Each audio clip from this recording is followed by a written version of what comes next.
Basics first, Ren whispered as they reached a stand of trees. See how the threads change shine with the angle? Taro and Min nodded under their camo blankets, moving with the slow, careful rhythm Run had drilled into them. No sudden motions. Don't spook the things above. The brightest strands are older. Not the best, Rin said, barely moving his lips. You want the ones with a faint, glassy gleam. New lines. Low mana. Highest sensitivity. How do we reach them? Min asked. The threads hung, several meters up, an airy web in the filtered light. Watch the weavers. Rin pointed with his eyes. White shapes drifted among the high branches, moth wings flashing like silk. They keep a routine. About every 2 hours they drop to check the lower nets. Right on cue, a weaver slid down a trunk. White fur shimmered as it inspected the strands, ignoring the motionless students on the ground. Now, Rin said when it climbed away, we have a 2-hour window on this section. Look for vertical threads anchored to the bark. And watch this. He took out a long, thin branch he had chosen earlier. With precise turns, he wound an older lower strand until it looped a new upper one in a controlled spiral. Old silk is stronger and less sticky. New silk is stretchier. He handed Min another line. The fiber tense did not snap. It stretches, Taro said, watching. Right. Twist it on its axis a few turns, then wind at the correct angle. Rin showed the motion. It will lift cleanly from the bark without ruining its properties. They copied him. Each attempt looked surer than the last. And this, Rin said, pointing to shallow cuts on the trunk that most would ignore. Territorial marks. Weaver stamps. They tell you when they renewed this grid. Like a calendar? Min whispered. Better. Deep cuts mark prime weaving zones. Follow the pattern, Rin led them around the trunk. More etchings formed a map. You find the newest nets. Those are worth the most. One more thing. He crawled to the roots. They leave more than silk. See that bark? He flipped a piece aside to reveal a full molt, delicate and intact. Wing scales and fur traces. Good for light affinity work. Valuable too? Min said, eyes bright. Very. And look here. He tapped faint ground prints near the molt. Bark stalker tracks. Old ones. Light and dry. A week out at least. Fresh tracks mean. We leave, Taro said, his beetle's carapace darkening. Exactly. Rin smiled under the blanket. Jean could mock his misclasses, but like with Wei, he did not need them for this. The silk needs special bags, Rin said, pulling a large container from his kit. 500 crystals. Worth it. It preserves the fibers. Why a big one? Min asked, his water snake peeking out. Silk contaminates fast, like crystals, Rin said, showing how to pack it. Wrong bag, and it dies before market. Keep old separate from new, or you ruin both. You keep saying you, Min said, catching the hint. You're not staying? Rin adjusted his straps. The mushrooms in his hair pulsed harder. I'm leaving you the silk. Easiest and safest. I'm going after something a little more involved. Involve how? Taro frowned. His beetle's lines shifted. Nothing risky, Rin said, though the pole said otherwise. Following a lead. What lead? Min pressed, his snake coiling. Rin pointed at a broken pattern of prints most would miss. Bark stalker escape routes. Not my target. Then what? Shadow stalker day dens, Rin said quietly. Night is when they kill. Daylight is different. You're insane, Taro hissed. The professor said. He warned about nights, Rin said. Day dens are manageable if you find them first. He scanned the ground. The barkstalker paths told a story if you knew the language, and thanks to his odd insight, he did. I'll be fine, he said. Focus on silk. You know the method. It sells. But Min started. I have a flare, Rin said, tapping his pocket. I won't go far. I just need to confirm a theory. They traded worried looks. A month in the mines with Run had taught them to trust him up to a point. Be careful, Taro said at last. And be quick. Rin nodded and peeled away, eyes on the trail that would lead him to his real prize. Shadow stalkers meant materials worth more than any freshman's silk haul. He had lied a little. His knowledge was clear. Shadow stalker hives were lethal, even by day. Thousands packed into deep chambers, each able to drain a student in seconds. But they were creatures of habit. Every hive sets sentries. Step 1.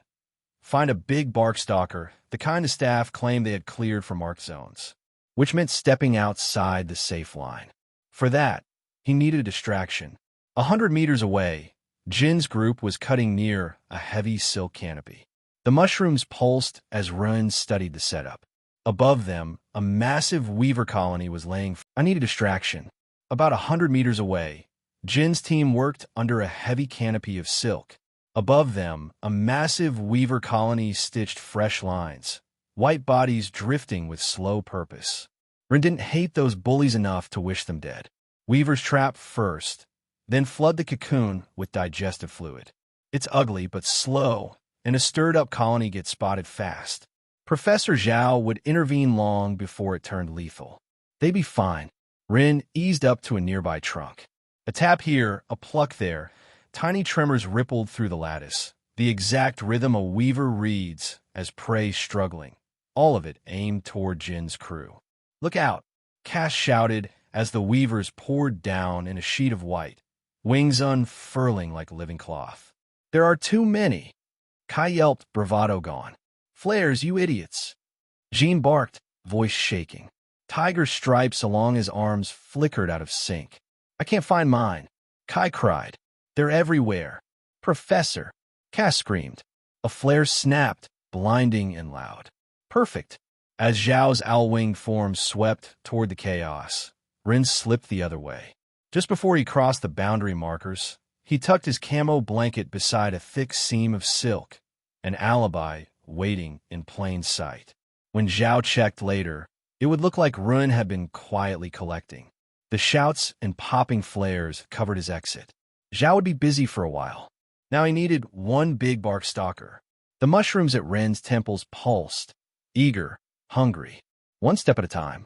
Set the decoy, then go for the real prize. Jin's screams still echoed behind him. Rin allowed himself a thin smile. Stirring that hornet's nest had been too easy. Hearing Jean panic was a small repayment for weeks of harassment. A few meters beyond the safe line, the ground told a different story. Plants sagged and blackened, the signature of shadow stalkers siphoning vitality on their night hunts. A crunch. Rin froze. The mushrooms thrummed, warning. Something big moved nearby, something that had survived long enough out here to get oversized. Easy. Large bark stalkers are territorial. If one's here, 20 meters away, a rock pile chewed on a weaver. The mound shifted color with perfect control. Rin watched it fade to match the dirt again, breath held. That's the size. Triple a juvenile. His head filled with the quiet certainty he'd come to trust. A mature stalker could endure a sentinel male's drain for a few precious minutes. High vitality. Thick armor. Exactly what he needed. He inched closer. One bad step, and those claws would cut him in half.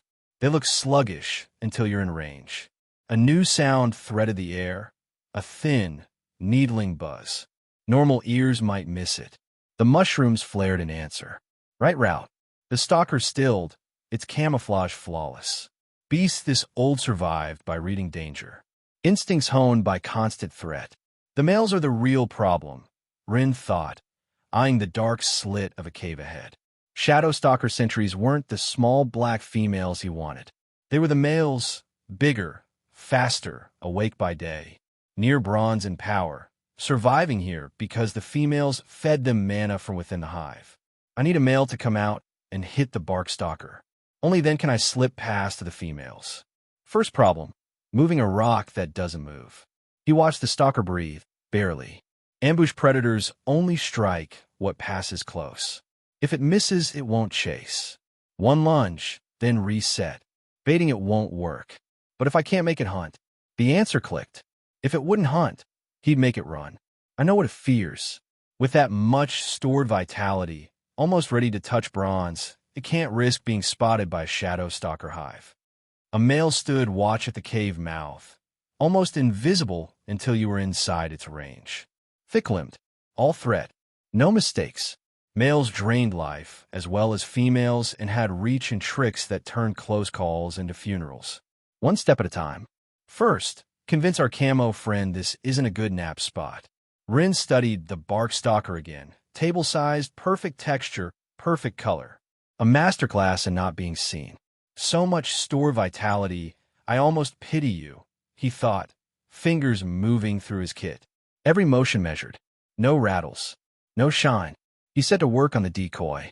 The stalker had to bolt along a line that would pass near the cave, close enough to trigger the sentinel.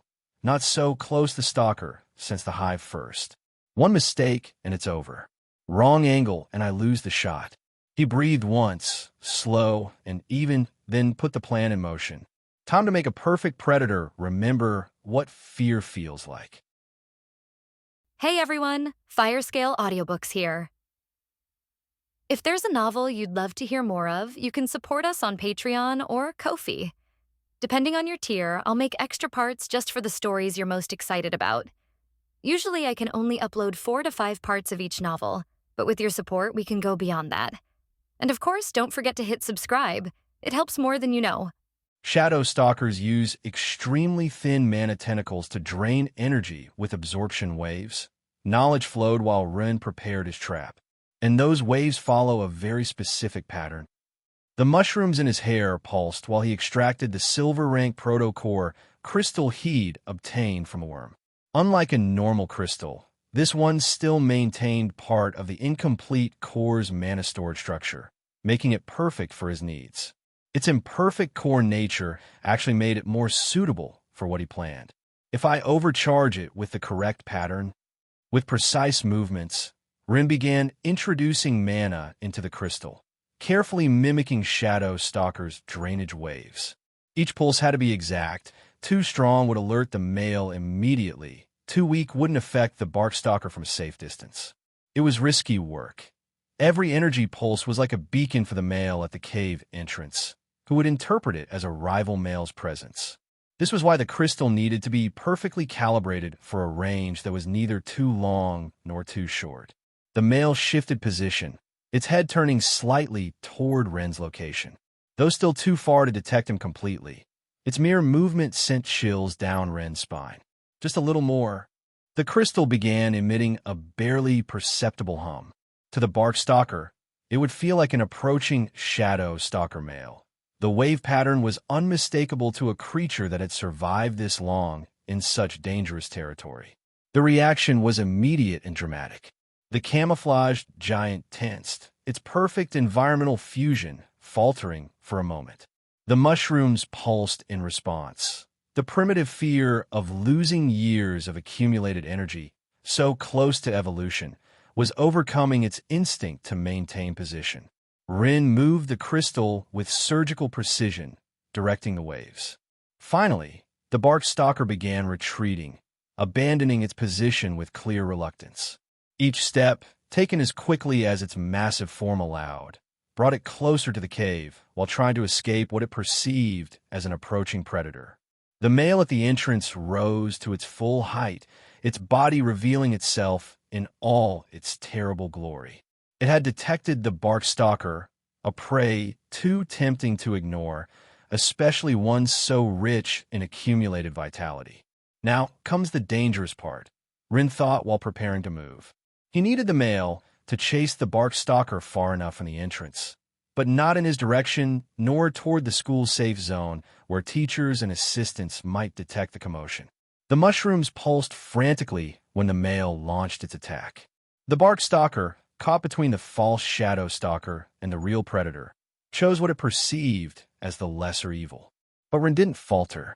Instead, he redirected the waves to quickly give the monster an escape route, where it wouldn't have to face either of the two males it sensed pursuing it.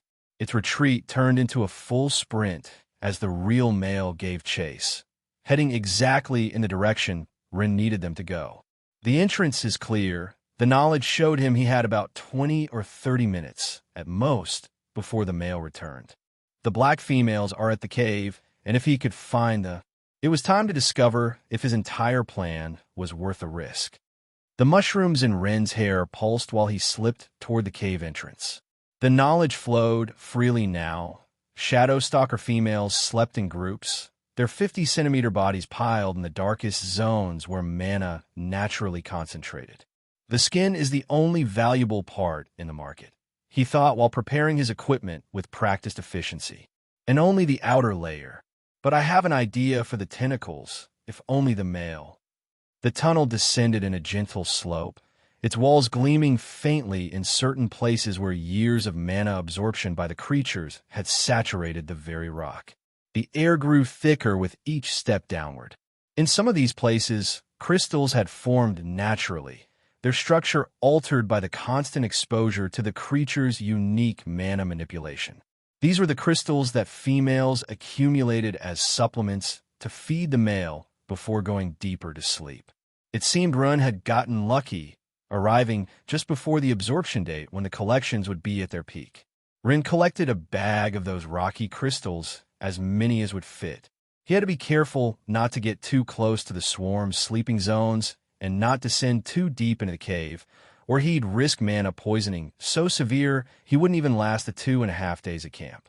Though if his plan worked, the mushrooms pulsed more strongly, warning about the increasing energy density as he descended deeper into the cave system. The tunnel widened into a first chamber. Ren's faint glow revealed groups of sleeping shadow stalkers in the wall's natural cavities. Their black, 50-centimeter bodies piled on top of each other, their skins absorbing mana even during rest. The sight was both fascinating and terrifying. Ren paused to study their breathing pattern. The knowledge flowed. During daylight hours, their metabolism slowed to an absolute minimum, making them vulnerable but still lethal to touch. But I need a way to separate the skin without touching or damaging it, he thought while observing more closely. The creatures, though asleep, remained mortally dangerous. A single touch, and they would begin draining his vital energy. The knowledge helped him find the most efficient path through what would be a labyrinth to untrained eyes as he ventured deeper. The chamber connected to others, each housing more sleeping groups. Finally, Ren reached a deeper chamber, its walls marked with distinctive patterns. This is the molting chamber. The knowledge flowed while he observed the walls.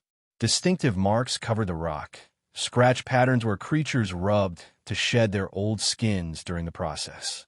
A movement caught his attention. In one of the higher cavities, a shadow stalker writhed in its sleep, its outer skin naturally detaching. With morbid fascination, he watched as the external skin came off cleanly, like a perfect sheath, maintaining all its mana isolation properties while leaving the sleeping creature with its new, gleaming skin. The new body emerged larger and more fragile, but within days it would absorb enough mana to regain its hardness and elasticity in the outer layer. This was the chamber he'd been searching for. Dozens of skins rested on the ground. Some had been ruined by moisture, insects, and decomposing remains on the floor, but many new molts rested atop the damaged ones. In perfect, Ren began moving among the sleeping groups with growing confidence. His eyes had adapted to the gloom, allowing him to distinguish subtle variations in the darkness that others might miss. Time was of the essence. He risked having the male block the exit sooner than expected if he dawdled. Each second had to be used efficiently. He worked methodically, moving from group to group. Every skin was carefully rolled, light but voluminous, requiring careful optimization of his bag space. 50, 75. The skins piled up in his bag, occupying considerable space despite their negligible weight. 10 kilos of material didn't sound like much, but the volume was becoming a challenge. Each new addition required careful repositioning of the others. 91, 92. The mushrooms pulsed with renewed urgency. The male would return soon, and if it found him here, surrounded by its sleeping females, the thought alone made his hands move faster. 100. Ren contemplated his collection of skins. 100 perfect sheaths, each obtained with ridiculous ease.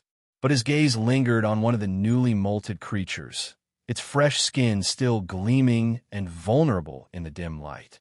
One more thing, he thought while extracting the first weaver silk thread he'd saved. The knowledge flowed freely. These weren't simple fibers. Generations of predation by shadow stalkers and vice versa had led weavers to develop special silk specifically designed to counter shadow stalkers. With deliberately slow movements, Run prepared a slipknot. The silk gleamed faintly in the darkness as he positioned it near the sleeping creature, each motion calculated to avoid any disturbance. Ren fought against the nervous tension in his fingers. One mistake, one sharp squeal at the wrong frequency, and the entire colony would awaken. But the knowledge showed him exactly how to proceed, guiding every movement with precise certainty. The loop fell silently around the shadow stalker's neck. The creature didn't even twitch, its metabolism still slowed by sleep and recent molting. Now, a quick, precise pull. The thread tensed perfectly, and in an instant, it was over. The creature had no time to register what was happening. No sound, no struggle, just a moment of pressure and then stillness. Rin worked quickly, selecting one of the largest skins he'd collected. The knowledge showed him how the external skin perfectly blocked absorption, isolating anything wrapped within it completely. With precise movements and using the thread to avoid directly touching the dead creature's tentacles, he wrapped it in the skin, using more weaver's silk to seal the package. The isolating skin would contain any energy absorption from the tentacles inside, keeping Rin safe from its lingering abilities. A perfect specimen, he thought while securing his prize. The mushrooms pulsed urgently. It was time to leave. The male wouldn't be long in returning, and he'd already pushed his luck far enough. But while packing his bounty, Rin couldn't suppress a smile. It was time to exit. Somewhere above him, the male would be finishing its chase of the bark stalker. He still had enough time. Only about 20 minutes had passed, and 5 to 10 minutes would be more than sufficient to return before the male. Or so he thought. A vibration in the cave's mana made him instinctively duck. The mushrooms pulsed in warning. Something large was approaching through the main tunnel. Too soon, he thought while silently backing away. The male shouldn't. The knowledge flowed when a new figure emerged in the gloom. This wasn't the cave's guardian. A rival male. Impossible. Run held his breath while continuing to retreat. It's not mating season. Territorial fights are rare outside of. The mushrooms dimmed completely while Rin backed away quickly and silently. The invading male advanced with purpose. Its objective was clear, the power crystals that females had accumulated for the dominant male. Rin pressed himself against the wall, moving as silently as possible. The tunnel was wide, but not wide enough to avoid the monster if it decided to. The male paused, its attention completely focused on a lateral cavity. The glow of accumulated crystals emanated weakly, drawing its interest. The leader's crystals are its priority for now. The knowledge flowed while Rin evaluated his options.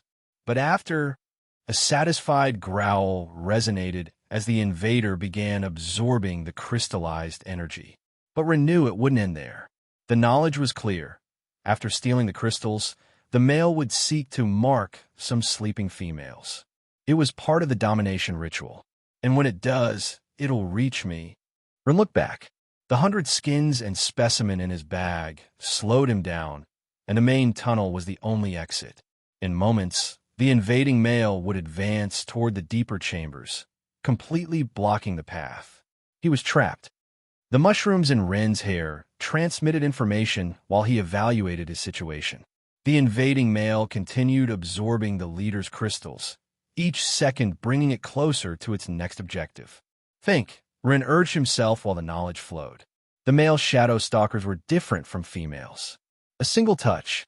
I can't go back. Ren studied the main tunnel. And if I stay here? The male began to move.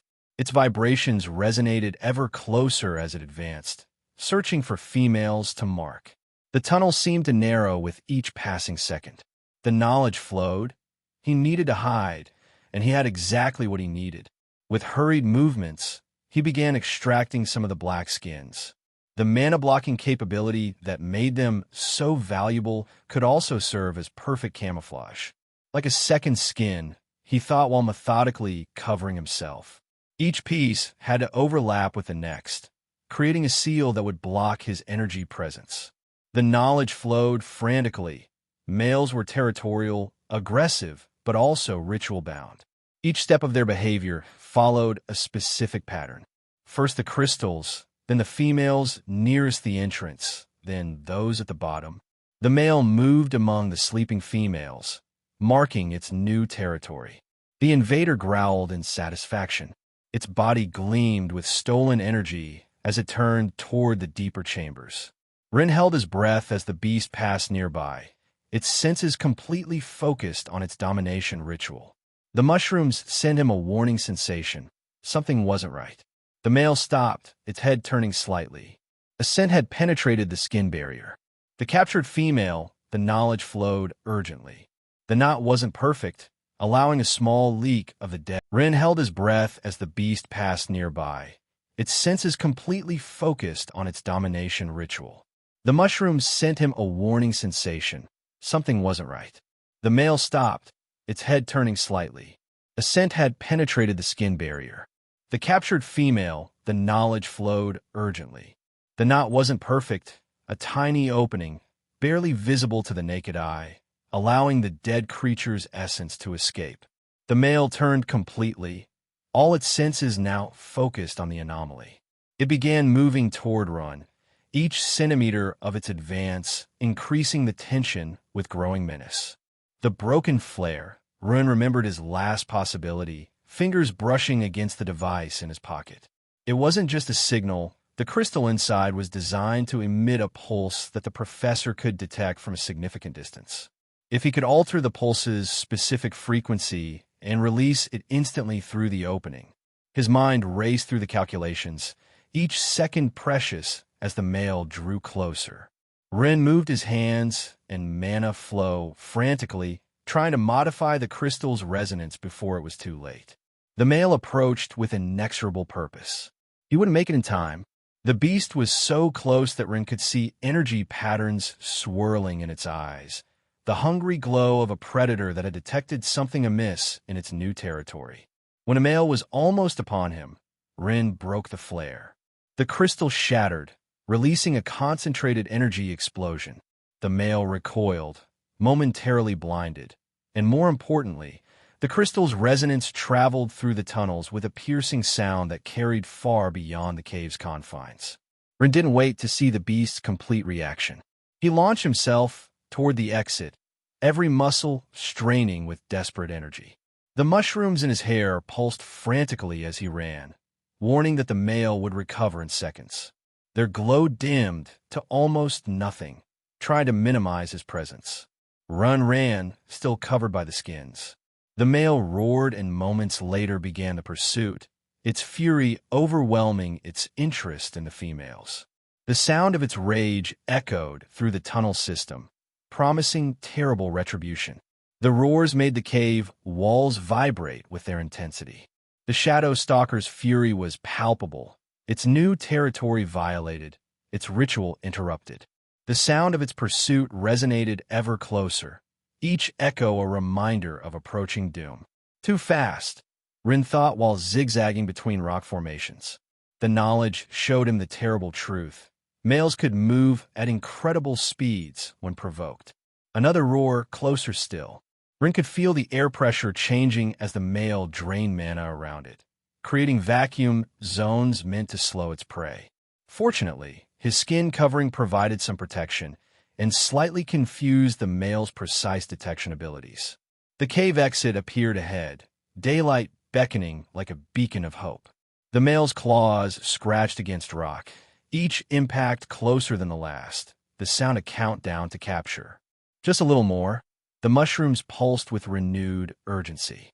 The flare's resonance was still traveling, and somewhere out there, but time had run out. When he was about to be caught, a new roar answered the first, making it pause for a crucial instant that saved Run. Discover hidden tales at Empire.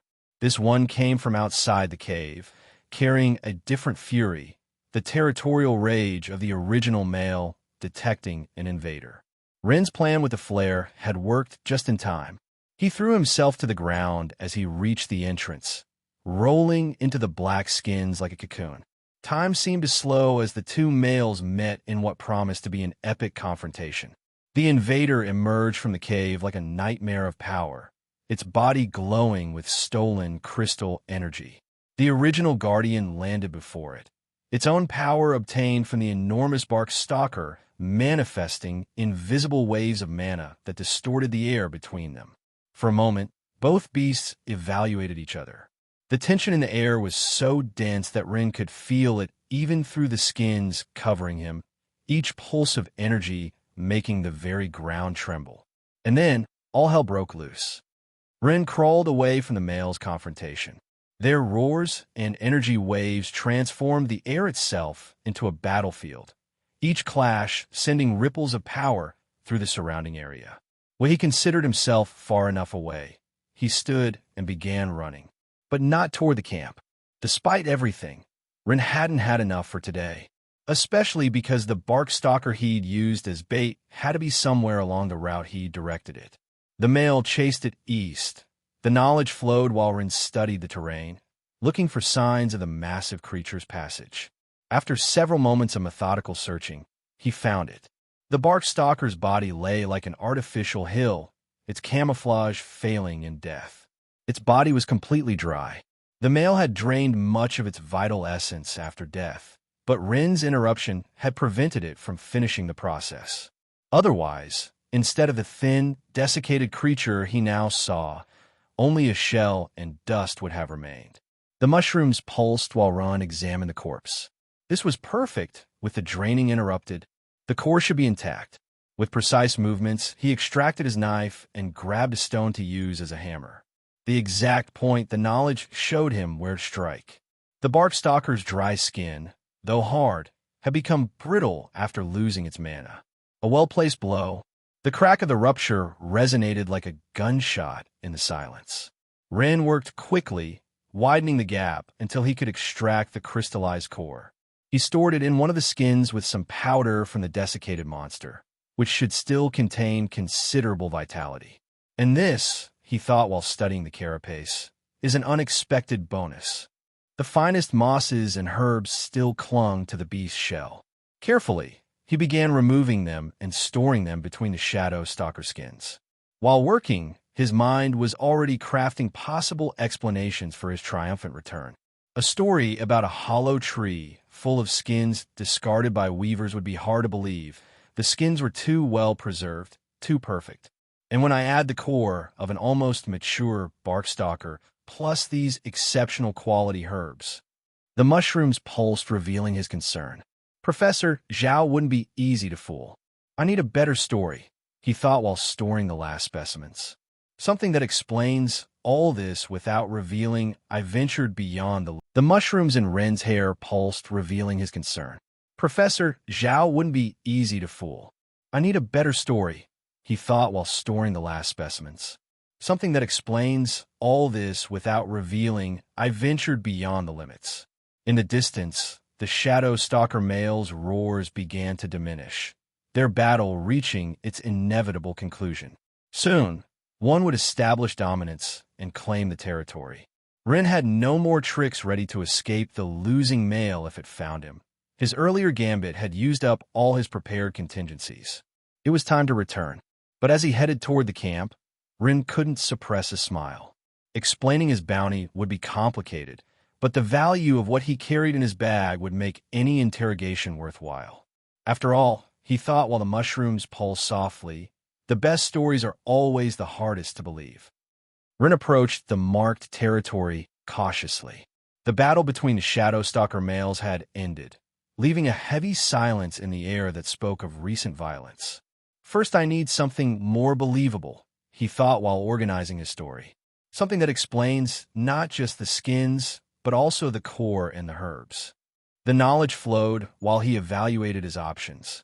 The black skins were the biggest problem, too perfect, too well preserved.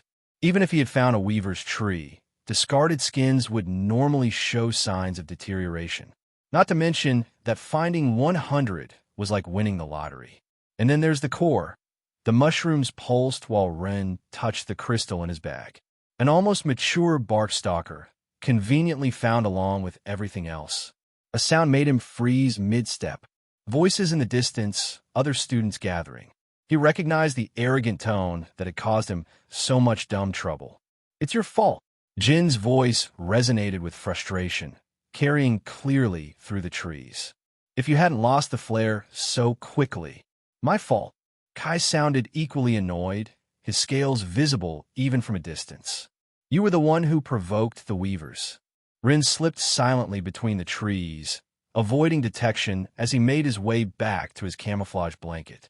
Jin's group appeared to have had a difficult morning after their encounter with the enraged colony. At least that distraction worked perfectly, he thought while circling their position with practiced stealth. Another group appeared ahead, Luna and her reluctant followers. Her shadow wolf manifested briefly while she studied something on the ground, its ethereal form making the shadows dance. Their eyes met for a moment. Luna's expression was unreadable, but Rin could swear he saw a flash of curiosity in her gaze before she returned to her task. She knows something doesn't add up. The knowledge warned him that Luna was more perceptive than the rest. Her shadow wolf could probably detect traces of the residual energy from the shadow stalkers. Finally, he spotted Taro and Min working in the same silk-rich area where he'd left them. His friends looked up when he approached, their expressions showing relief and concern. "Where were you?" Min whispered urgently. "The professor has been making rounds, and all the guards are talking about a beast fight beyond the perimeter, so everyone's been warned not to be reckless," Taro added, his beetle's markings shifting nervously. The mushrooms pulsed while Rin considered his response carefully. Partial truth, he decided while preparing to share his edited version of events, mixed with enough believable details to make it digestible. "And then I found this hollow tree where the weavers had." Rin stopped mid-sentence. The mushrooms in his hair ceased, pulsing abruptly. "A fascinating story, no doubt." Professor Zhao's voice resonated behind him, laden with authority.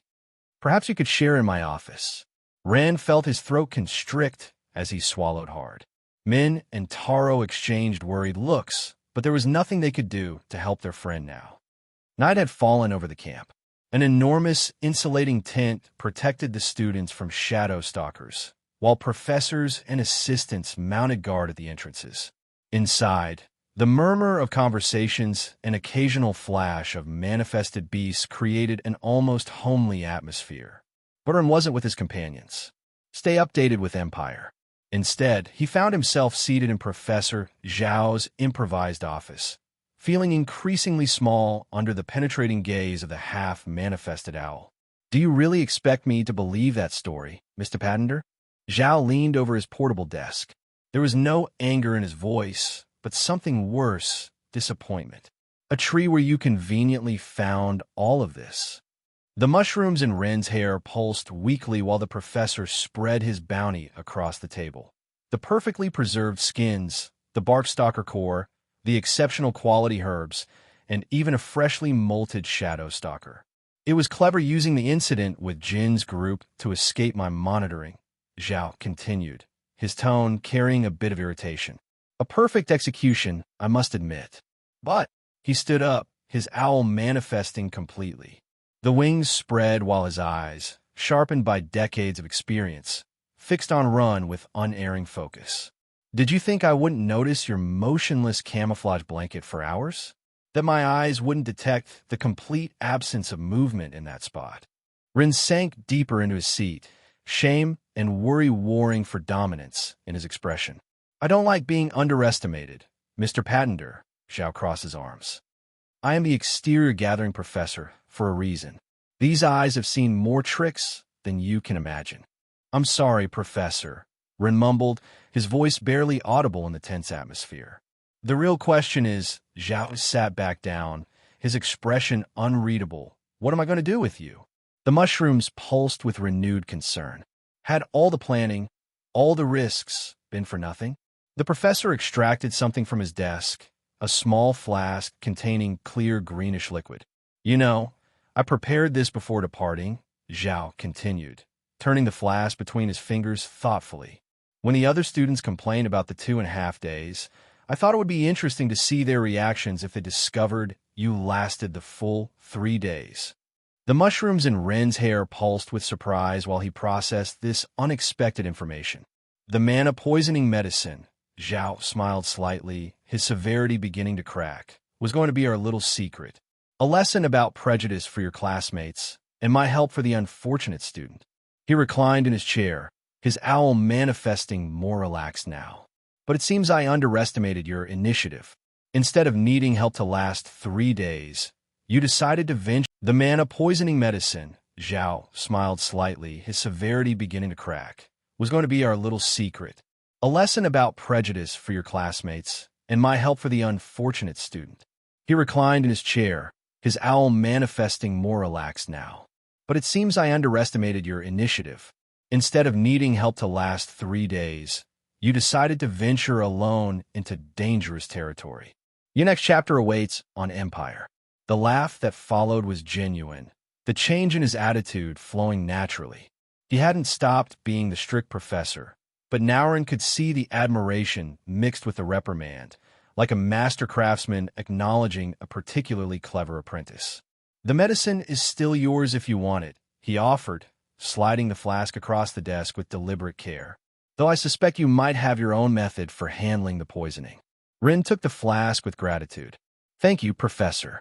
And yes, I had a plan involving that shadow stalker body, but I'll keep this as backup. I see you relaxing. Now, Zhao leaned forward, his eyes gleaming with genuine interest, his owl's gaze equally intent. How about you tell me the true story of how you acquired all this? The mushrooms pulsed while analyzing the professor's new attitude. After considering for a moment, Rin decided to be more sincere. The medicine in his pocket was a reminder that sometimes people could surprise you in the best ways. Luckily, not everyone was like Wei or Jean. Professor Zhao's laughter broke the tension like sunlight piercing storm clouds, transforming the atmosphere in the small office. Well, he reclined in his chair with more curiosity than threat of reprimand now.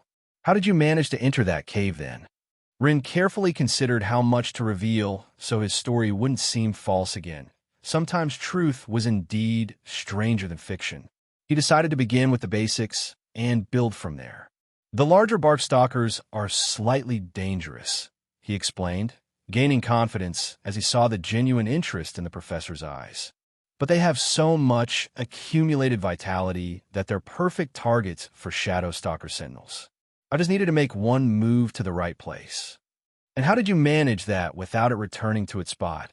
Zhao leaned forward, fascinated by the technical details of Ren's plan. Ren described his use of the worm crystal to imitate drainage waves. The professor's eyes widened with professional appreciation. Ingenious. I believe the story of that worm crystal must also be interesting, but tell me first, how did you obtain so many shadow stalker skins in such a short time? Eliminating them, even while sleeping, isn't so simple.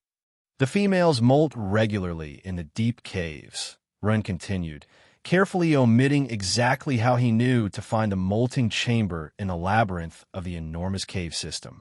The high concentration of individuals makes obtaining numerous skins easier. I just had to take the ones that had naturally molted.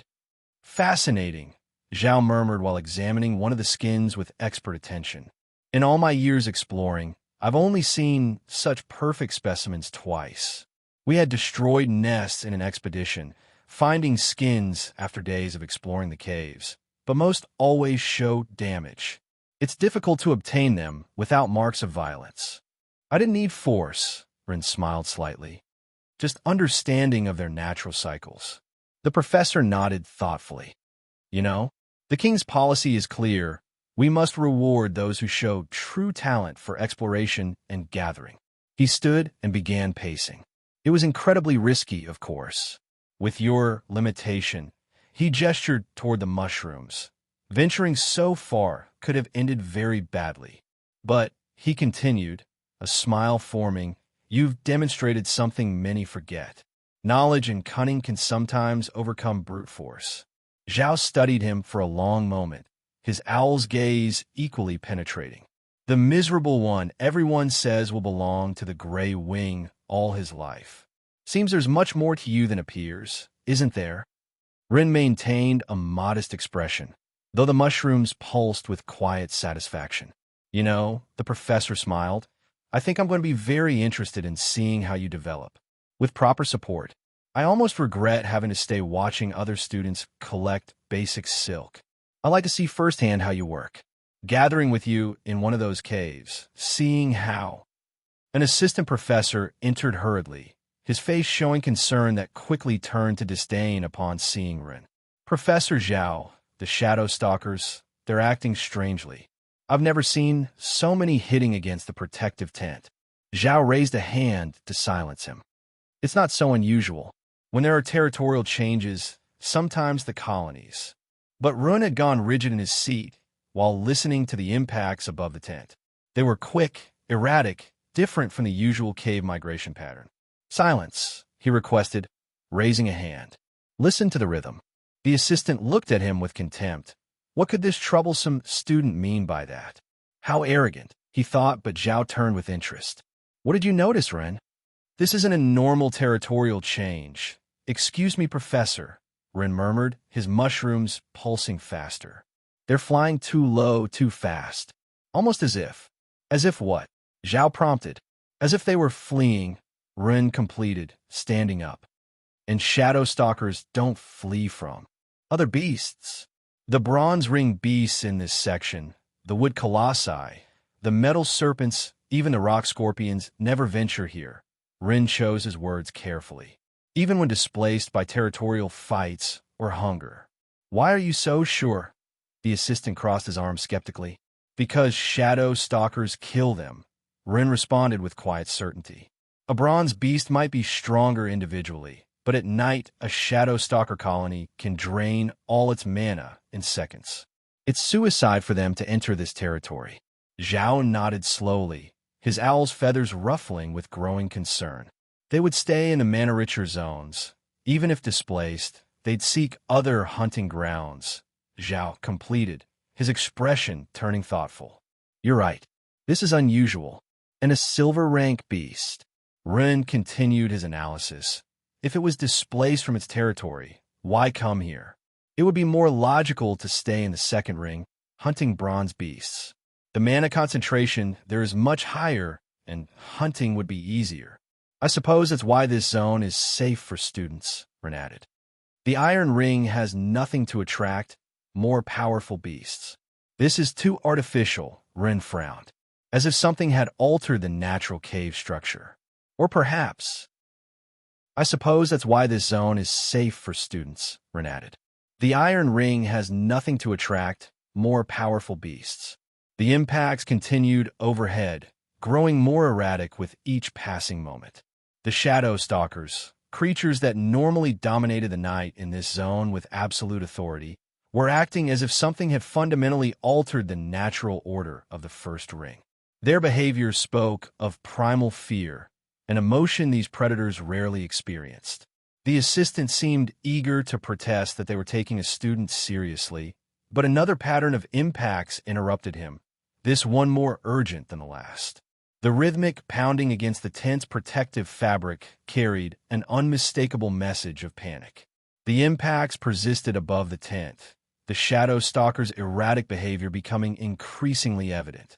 Each new pattern of strikes revealed more about their unnatural state of agitation. This is too artificial, Ren frowned, as if something had altered the natural cave structure. Or perhaps, Zhao pressed, his owl's eyes focusing intently on Ren. Perhaps it isn't natural at all. Ren looked at the professor meaningfully. What if someone is deliberately controlling the stalkers? The assistant snorted with derision, but Zhao's expression had turned serious. Someone, the assistant insisted. A cave could have collapsed. What kind of nonsense? Silence, Zhao ordered, his expression grave while studying Ren with newfound intensity. Continue. Geological changes aren't unusual for them. This isn't a volcanic zone, Ren explained, knowledge flowing naturally through his mushrooms.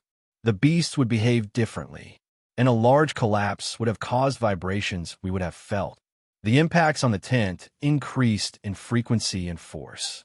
Ren could picture the shadow stalkers, creatures that normally dominated the night without rival, fleeing in blind panic from something that terrified even them. Zhao grasped something, his expression growing more serious with each passing second. Someone is deliberately driving the stalkers toward this area. But why? Ren frowned, mind racing through possibilities. Unless... He stopped, an idea forming. The shadow stalkers were the reason why no one could move freely at night in this zone of the Iron Ring. If someone wanted to ensure that no one could escape. Professor, the assistant finally seemed to grasp the gravity of the situation. Should we evacuate the camp? No, Zhao shook his head decisively. Such a move would only alert whoever is behind this. For now, something changed in Zhao's expression, a shift from concerned teacher to battle-ready warrior. His owl manifested completely, wings extending to their full impressive span, each feather gleaming with contained power. Run. His voice was low but firm. Stay here. Hide yourself. Professor, I can help. If someone is... No. Zhao cut him off with gentle but unyielding firmness. This is different from collecting materials or studying beasts. There's a reason why I'm the professor of this class. He turned to the assistant. Alert the other guards. Have them keep their beasts manifested. The assistant nodded. His own beast, a winged lynx, manifesting fully as he departed.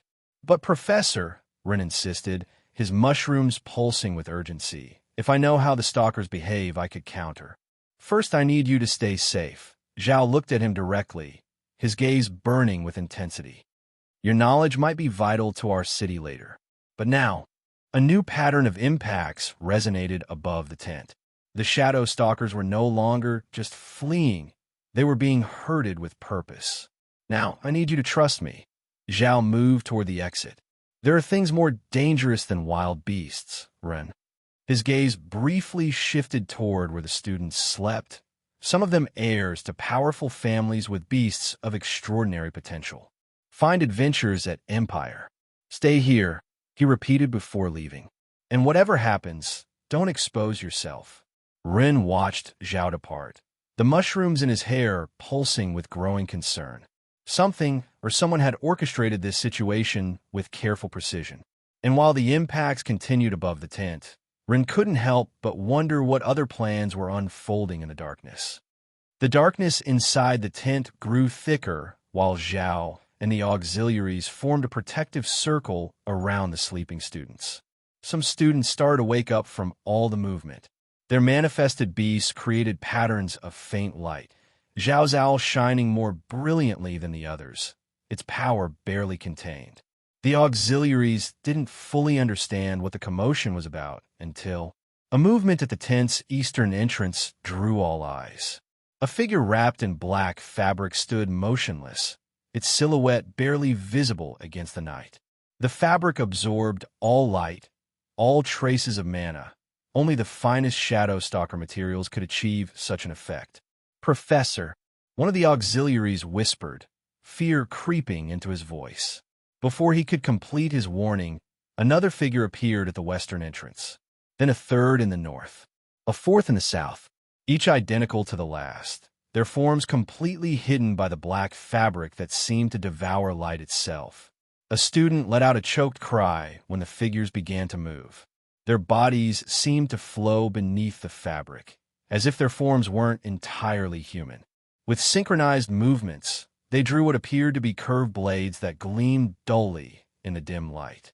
Zhao stepped forward, his owl spreading its wings in warning, but stopped when the figures pressed their blades against the tent's fabric. Small cuts appeared where the edges touched the material, the protective enchantments struggling against the weapons. Don't try it, Zhao. A voice resonated from outside.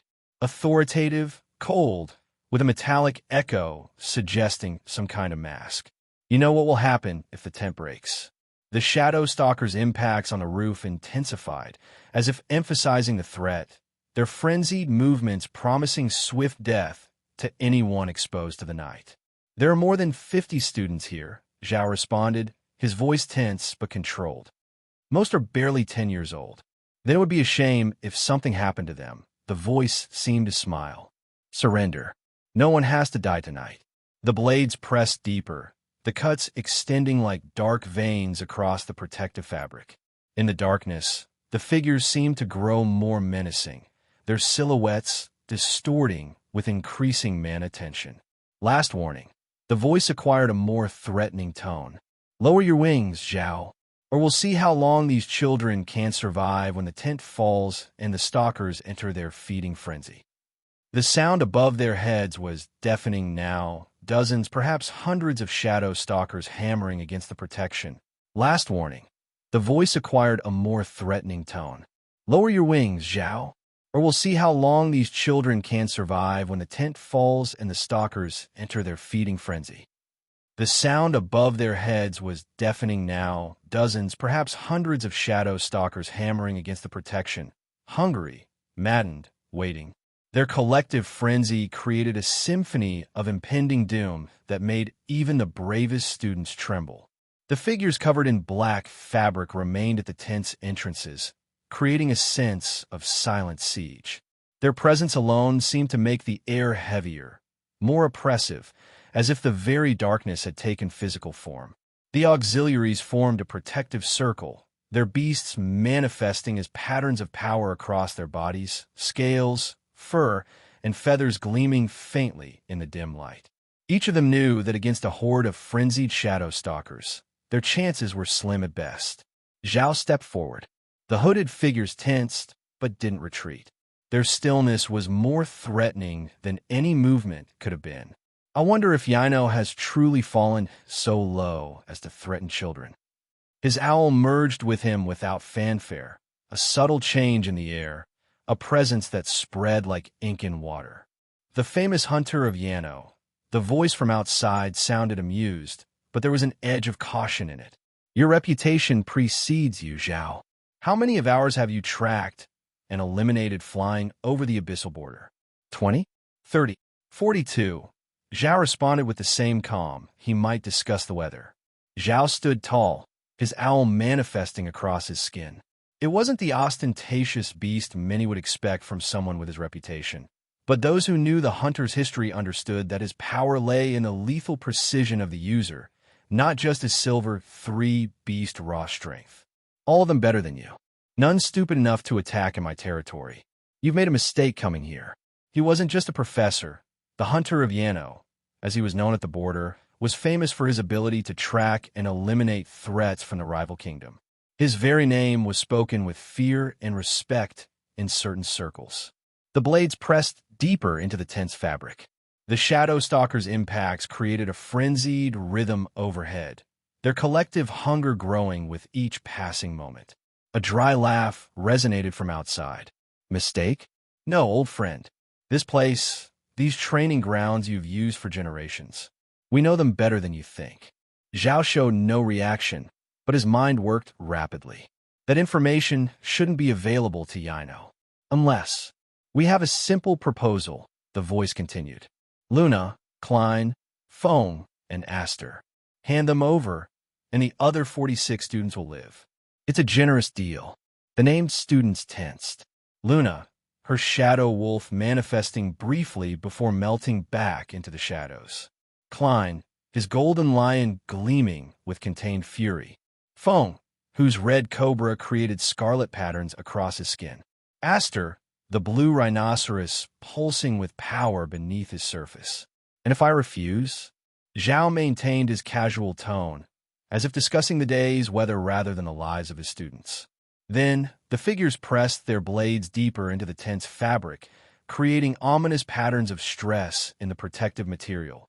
We'll have to settle for ensuring Yano loses an entire generation of promising talents. Not our preferred goal, but the auxiliaries were ready to fight, but Zhao could see the worry in their eyes. Even with all their combined skills, protecting 50 students from a horde of enraged shadow stalkers, plus some extra attackers of unknown rank, would be impossible. The math was simple and brutal. You have to make a decision. Hunter, the voice sounded almost compassionate now. For lives or 50? The heirs of some noble families or an entire generation of students? 4 lives or 50? That's the choice you're giving me. Right, Zhao repeated slowly. Curious. Find more chapters on Empire. The black figures shifted uneasily. Something in Zhao's calm disturbed them more than any display of power could have.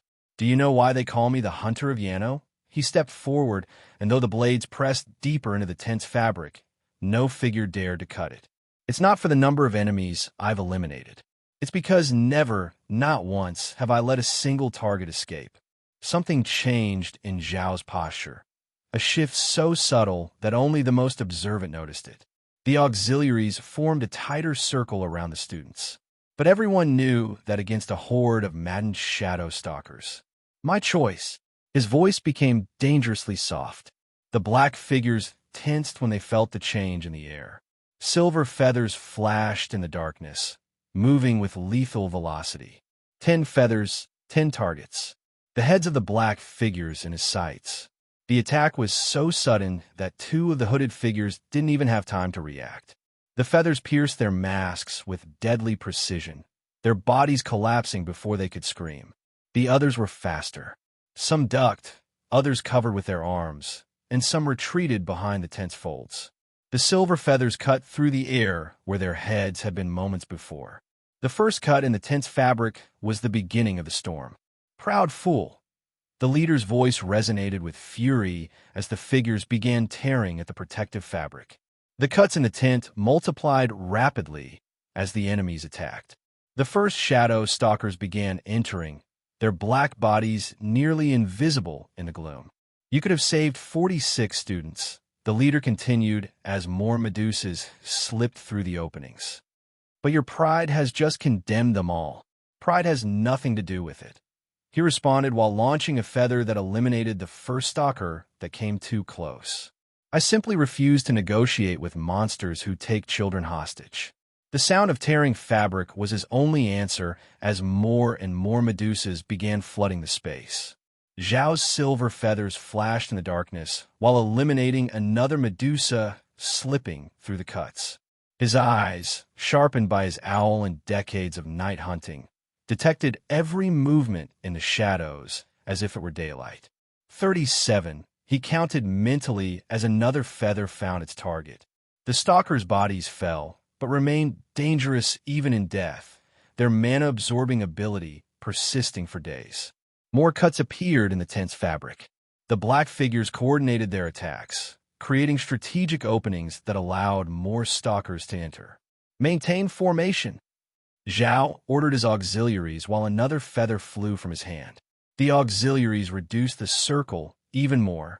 Zhao was confused for a moment. It was reduced too much. Were there fewer students now? More cuts appeared in the tense fabric. The black figures coordinated their attacks, creating strategic openings that allowed more stalkers to enter. "Maintain formation."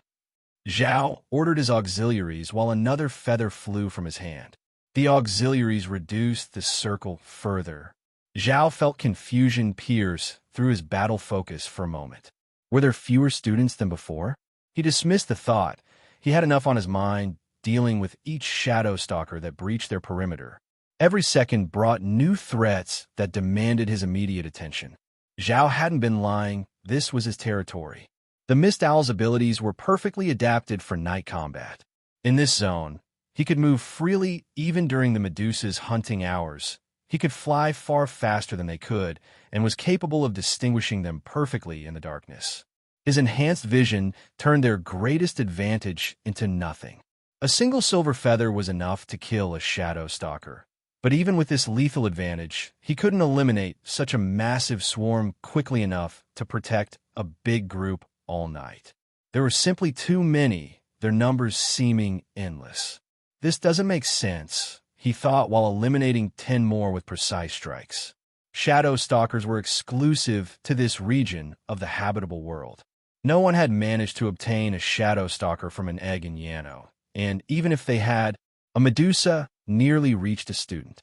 Zhao's feather pierced it just in time, the creature falling dead before it could touch its prey. The control over them, it shouldn't be possible.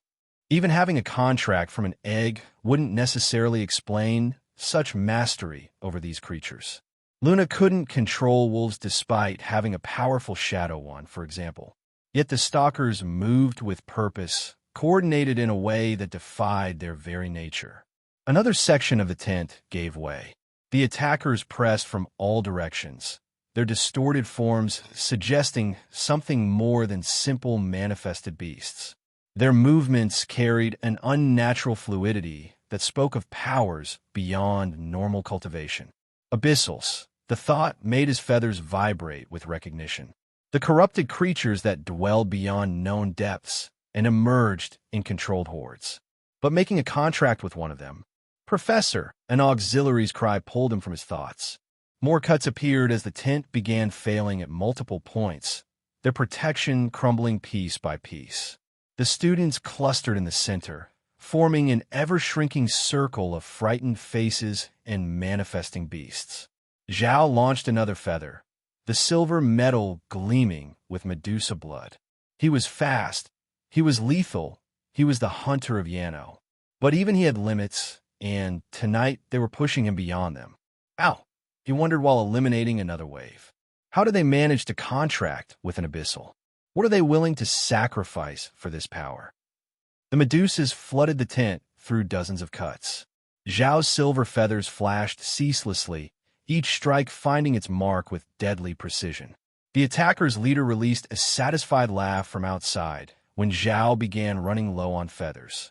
His triumph was palpable. "It's over, Zhao. Not even you can." Zhao launched his last feathers, striking even the attackers cutting the tent who were now more visible, eliminating another enemy with lethal efficiency. The movement created a moment of vulnerability that the Medusas rushed to exploit, surging toward Zhao, exactly as he had planned. The silver feathers illuminated, vibrated, then shot back, returning to their master in an instant. In a flash of impossibly fast movement, the feathers fired out again, now backwards before reattaching to their owner's wings. Dozens of stalkers fell simultaneously, their lifeless bodies hitting the ground in a macabre rain. "Damn you!" The leader lost his composure at seeing they were back where they started with one less person. "Everyone attack. I don't care if the heirs survive anymore." The black figures began moving in concert with the Medusa avalanche, their coordinated assault promising swift death. "Professor!" Ren's cry cut through the chaos. "The supports. Destroy the tent supports." Zhao wanted to demand why the boy wasn't hidden where he'd left him, but he didn't hesitate. His feathers found the structural points with surgical precision. The enormous fabric roof began collapsing on all of them, creating a moment of perfect chaos. The attackers retreated instinctively. "Fools!" the leader roared as the tent fell. "You've buried yourselves alive." When the tent collapsed completely over them, the leader decided they didn't need to remove it. They could eliminate their targets right where they lay, blind and helpless. "Attack the tent." The fire-wielding attacker from the enemy didn't wait for further orders. His flames began devouring the fallen fabric, while his companions struck with other invocation powers or their blades. "Let them cook for a moment." The leader smiled beneath his mask. "The smoke will make our work easier." The flames spread rapidly across the treated fabric. The attackers waited to hear screams of terror, pleas for help. But there was only silence. "What?" The leader advanced when the flames finished their work and revealed the interior. Where there should have been 50 trapped and burned students, there was only disturbed earth and a covered hole. "Impossible," he whispered as understanding dawned. "They've been digging this whole time." Then an explosion launched feathers everywhere, striking the attackers once more. Moments before, Rin crawled out of the office, covering the shadow stalker skins he'd collected. He decided to wrap himself in them again when the professor rushed out and he understood the situation. The battle chaos above provided perfect cover for his movement. "Sorry, Professor," he thought while moving through the shadows, "but I can't stay still when I can help my friends." He found Taro among the group of students. Min was with him, both manifesting their beasts against the imminent threat. "Taro," Rin whispered, making his friend jump in surprise. "I need you to use your digger beetle and dig. Now, stay tuned to Empire." "Run? What?" "Your beetle can go through compact earth very quickly. Hurry," Rin explained while another stalker fell, pierced by Zhao's silver feather. "We need cover." Taro understood immediately. A trench. His beetle manifested fully, its pincers beginning to work the ground while Min kept watch. The sound of digging attracted nearby students' attention. A boy with a mole-type beast joined without hesitation. Then a girl whose rock beast also had a facility for digging. Soon, several students combined their efforts. Above, Zhao continued his impossible battle. His feathers flashed in the darkness, finding target after target, but the stalkers kept entering through the increasingly numerous cuts. Deeper, Ren urged as above the trench, Zhao continued his impossible battle. His silver feathers flashed in the darkness, finding target after target, but the shadow stalkers kept pouring through the increasingly numerous cuts in the tense fabric. Deeper, Ren urged as the hole continued expanding beneath them. Sweat beaded on the diggers' foreheads as they worked tirelessly. Ren observed students sliding into the trench while Zhao's feathers grew increasingly scarce. Faster, Ren urged Taro and the others who continued digging. The hole was almost deep and wide enough. 40 students had slipped inside, but the space for those remaining wasn't ready yet. Min, help them smooth the earth there, he directed his friend. Taro, to the right, the earth is softer there. Taro's beetle changed direction, its legs tearing away larger chunks of soil.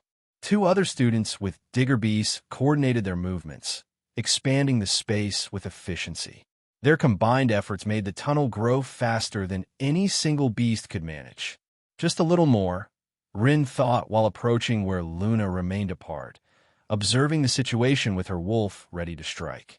He extended a hand toward her. I don't need you to rescue me. Luna maintained her neutral expression, avoiding direct eye contact, though Rin noticed her eyes evaluating the distance to the tunnel and the attackers' positions. Rin kept his hand extended, carefully considering his next words. I didn't need you to rescue me from Jean, either, or defend me with your opinion in the card, he responded calmly. But you gave it anyway. So let me repay some of that debt and surprise you again. Trust me this time. Luna met his eyes, studying the daring confidence in them that contrasted with his usual gentle, cheerful appearance. Without a word, she took his hand and slipped toward the hole, her wolf melting into the shadows around them. Klein's group, him, Fong, and Aster needed no convincing. One glance at the situation was enough for them to make the sensible decision and jump into the tunnel as soon as space allowed. Their egos hadn't completely smothered their survival instincts. But Jean, the rotten one, organized that. Jean spat the words with contempt, while his followers nervously watched the stalkers that Zhao barely kept at bay. I'd rather die than follow his plans. Zhao's feathers returned to him. Then the black figures pressed their attack with renewed vigor. If you want to die, that's your problem, Rin said to Jean before turning toward where Zhao was about to be attacked from multiple angles simultaneously. Professor, the supports. Destroy the tent supports. The auxiliaries, who had been watching the tunnel's development with growing attention, exchanged quick glances. They didn't wait for further debate. They grabbed Jin's group and dragged them toward the opening despite their protests. Silver Feathers found the supports with lethal precision. As the structure began to collapse, Zhao launched himself toward the tunnel, his feathers returning to him just as the fabric fell over their heads. Absolute darkness filled the narrow tunnel, pressing in from all sides. The mushrooms in Ren's hair glowed with forced intensity, illuminating tense and terrified faces. Their light cast shifting shadows that made the space seem both smaller and larger than it was. Above, they could hear the attackers retreating to avoid being covered by the fallen tent, accidentally touching the fallen life, absorbing jellyfish's bodies that surrounded the group. What's the plan? Zhao turned to run. I hope I won't regret playing along with you, boy. We'll be easy prey if we stay like this. First, we need a stronger cover. Rin spoke quickly, urgently. Just a few seconds. I'll explain while they make it. Zhao nodded sharply. Everyone who can manipulate barriers, earth, or rock, his voice cut through the tunnel. We need a ceiling now. Thin but resistant.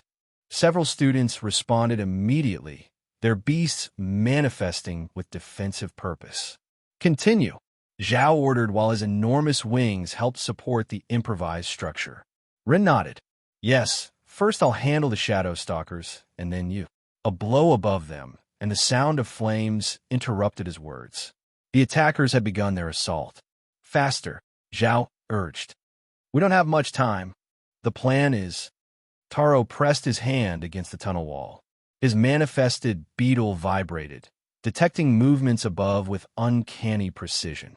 3 to the right, he whispered. 2 more moving away north. The mole beast boy nodded in confirmation. The other 2 are almost directly above us. Zhao watched run, his silver feathers gleaming faintly while waiting for the perfect moment. The plan was risky, but better than trying to cover everyone alone. If it worked, he could fight with more freedom. 5 meters. Now!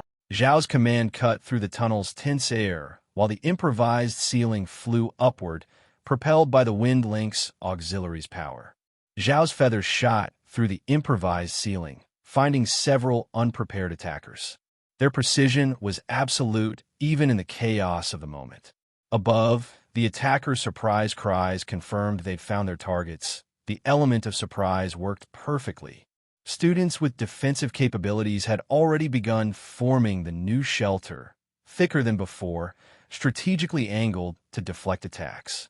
Walls began rising around them, each layer reinforcing their protection.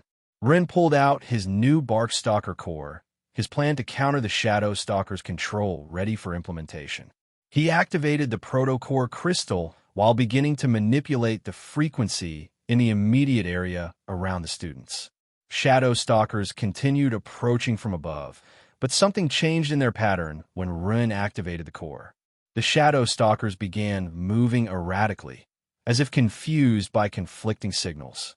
It's working, Taro shouted while reinforcing a section of the wall. Experience more on Empire. The students prepared to defend their position with everything they had, while Zhao and 3 of the 4 auxiliaries launched their attack. Zhao didn't hesitate. The moment of surprise was all he needed. His feathers had found vulnerable targets, leaving several enemies bleeding or disoriented. The battle for survival continued with renewed intensity. But this time was different. The auxiliaries could join Zhao in the attack. For the first time since the assault began, they could focus completely on combat without worrying about protecting the students from the Shadow Stalkers. Keep them safe, he ordered the auxiliary with the calcium-plated snail, before launching himself toward the group of attackers. It was time to press their advantage. The 7 remaining attackers retreated, their distorted forms moving in impossible ways under the moonlight.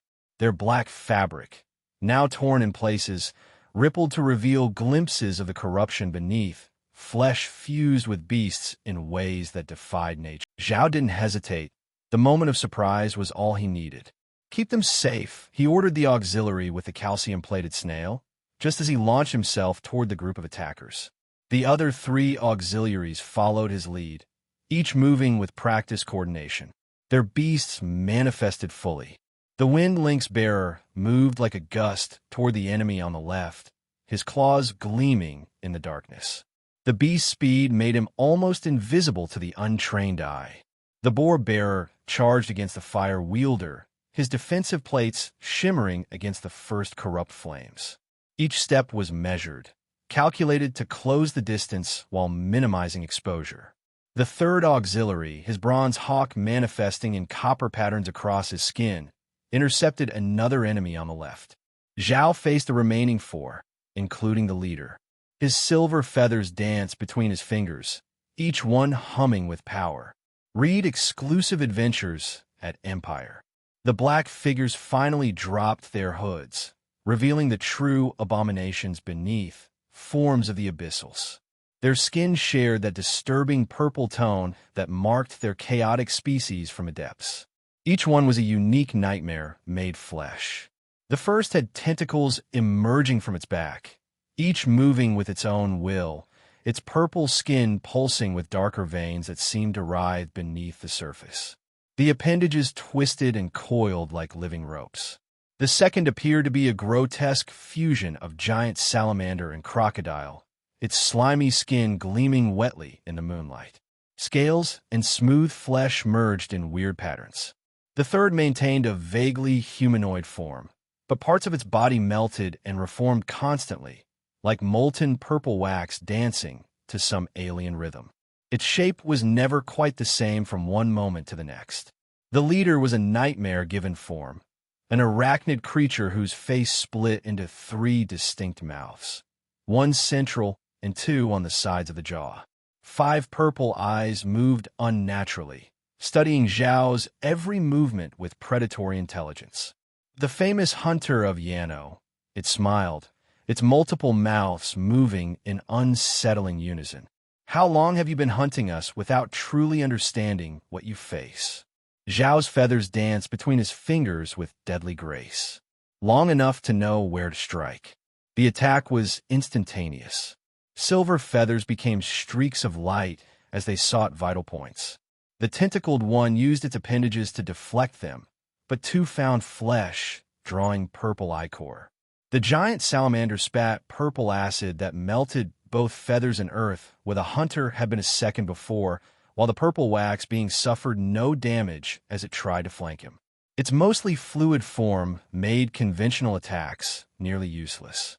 The arachnid leader observed with its 5 brilliant eyes, its 3 mouths moving in a disturbing smile while coordinating the attack. Behind them, Rin struggled with the barkstalker core. The frequency it emitted made the Medusas hesitate, but they kept approaching, their controller's hold over them too strong to break completely just like that. Around them, the auxiliaries kept their opponents occupied. The lynx bearer matched his enemy's speed, his precise attacks seeking weak points in their defense. The boar absorbed the corrupt flames with his plates while advancing relentlessly. The hawk demonstrated why it was feared even among bronze beasts, its strikes leaving purple wounds that refused to close. It was a mistake to leave the children alone. Hunter, the leader's 3 mouths moved in unison. Its spider legs propelled it in an attack that Zhao barely managed to dodge. I can sense the pathetic attempt to imitate a male stalker. Zhao blocked a tentacle with his feathers while evading another acid stream. The wax being had split into 3 masses attempting to surround him, each one moving with lethal purpose. You think you can outmaneuver us in controlling this swarm? The leader continued while pressing its attack. We eliminated their male and made the entire swarm watch while we dominated them with my illusion. A simple frequency isn't enough to... It stopped abruptly. Above the hole, a figure rose, a shadow, stalker male, its presence making the entire swarm halt. The massive creature's silhouette dominated the night sky. The Medusas began dispersing, their coordinated attack breaking as the abyssal's control vanished in the face of what appeared to be their true leader. How? The leader's 3 mouths twisted in confusion, its confidence cracking for the first time. Zhao smiled while his feathers found purple flesh. It seems trusting my least promising student wasn't a mistake after all. Damn cheater! The abyssal leader's roar cut short in a choked cry as Zhao's feathers found their mark. The distraction was perfect, while the 5 purple eyes were fixed on the illusion above the hole. The hunter attacked without mercy. It wasn't a real male glowing in the night. Rin had combined the natural reflection of mirror mantis plates with the dead Medusa's body, using his mushroom's white glow to create an image that, combined with the frequency, fooled the entire swarm. Silent flight, Zhao whispered. His mist owl responded immediately, its presence vanishing like morning fog, leaving the abyssals in momentary confusion. The salamander turned frantically, its bifurcated tongue tasting the air for the hunter. A silver flash was its only warning before 3 feathers pierced its purple flesh. The tentacled being thrashed wildly, trying to create a defensive zone, but Zhao was no longer there. He appeared like a ghost behind the wax abyssal, his feathers finding the right consistency to cause real damage to its fluid form. Find him, the leader ordered, purple blood dripping from its wounds while its spider legs moved erratically. He can't. More silver feathers emerged from nowhere, some finding flesh, others forcing the abyssals to move as Zhao wanted. The hunter of Yano was in his element. The night was his domain, and his mist owl allowed him to move like a specter between shadows. A A tentacle found empty air. An acid stream hit lifeless earth. Purple wax masses split and reformed without purpose. The leader's 5 eyes spun frantically, trying to track the invisible predator, slowly bleeding them dry. Only the whisper of feathers and choked cries of pain marked Zhao's presence, appearing and disappearing like the mist itself, each attack precise and lethal. The battle had become a hunt. The hunter was a nocturnal bird of prey. The abyssals retreated, bleeding and panting, their corrupted forms bearing the marks of Zhao's precise attacks. The leader looked at its companions, their purple bodies trembling from numerous wounds, but their eyes still gleaming with dark determination. There is no other choice. Its 3 mouths spoke in different tones that created an unsettling harmony. Complete fusion. A shiver ran through the other abyssals, their corrupted flesh rippling with either fear or anticipation. We need 2 people's mana, and if we fail, one began, its tentacles writhing with nervous energy. We've already failed, the leader cut in sharply. At least this way we'll have a chance. We must reach that cave. Zhao emerged from his invisible state for a moment, launching more feathers that nearly eliminated the tentacled one. The silver projectiles sliced through corrupted flesh with surgical precision. The 4 beings began to flee. While Ren maintained the illusion with his mushrooms, the calcium snail remained defending the group of students. His beast, manifested across his body, created whitish barriers that stopped the occasional attacks that slipped through the other auxiliaries' defense. "Keep calm," he ordered when a stream of purple acid splashed against his barrier, generating an intense reaction that made the protective surface sizzle ominously. Klein's group stayed organized, their manifested beasts ready to support if necessary. Feng and Aster flanked their leader with practiced coordination, while Jin's group, still resentful about being dragged into the shelter, at least had the common sense to remain behind the protections that all those capable of defense had created. Another attack, this time a fireball that bounced off the Boar Auxiliary's defense and headed toward the hole. The calcium barrier rose just in time, its surface hardening to deflect the corrupted flames. "Professor," Klein called out, his golden lion manifesting more fully. "We can help the other auxiliaries. Maintain your position." The snail master reinforced another section of the barrier, his determination unwavering. "Your job is to survive." From the center of the hole, Ren maintained his concentration with iron discipline. The mushrooms in his hair shone with an intense white glow, reflecting off the mirror mantis plates, while Taro and Min manipulated the skinless shadow stalker body above them. A little more to the left, Ren whispered, adjusting the light angle with precise control. "We need it to look like it's floating more naturally." Taro struggled to keep the weaver threads taut. "It's harder than it looks," he grunted, sweat beading on his forehead. "Move it like this." Min took control of the improvised puppet with more fluid movements. A cry of pain drew their attention, cutting through the tense atmosphere. The lynx auxiliary had been struck by one of the abyssal's limbs, a purple myriapod with legs like spears. The corrupted beast had overcome the lynx master's speed, wounding his side, and now turned its attention toward where Run was manipulating the illusion. "The brat," the abyssal hissed, its multiple legs moving like poison needles. "He's the one interfering with the swarm." The abyssal launched itself toward the hole, but Luna's shadow wolf emerged from the darkness like solidifying ink, its fangs finding one of the attacker's feet with deadly precision. Find your next read on Empire. The abyssal screamed in pain, but its speed barely diminished, the numerous long legs of its beast keeping it perfectly stable despite the injury. But that moment was all the lynx auxiliary needed. His manifested claws flashed in a deadly arc, severing 2 of the myriapod's legs.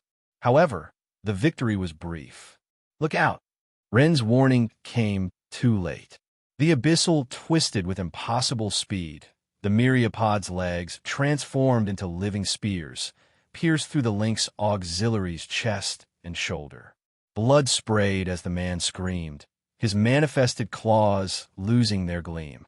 "Teacher!" Min loosened the threads, maintaining the floating male illusion.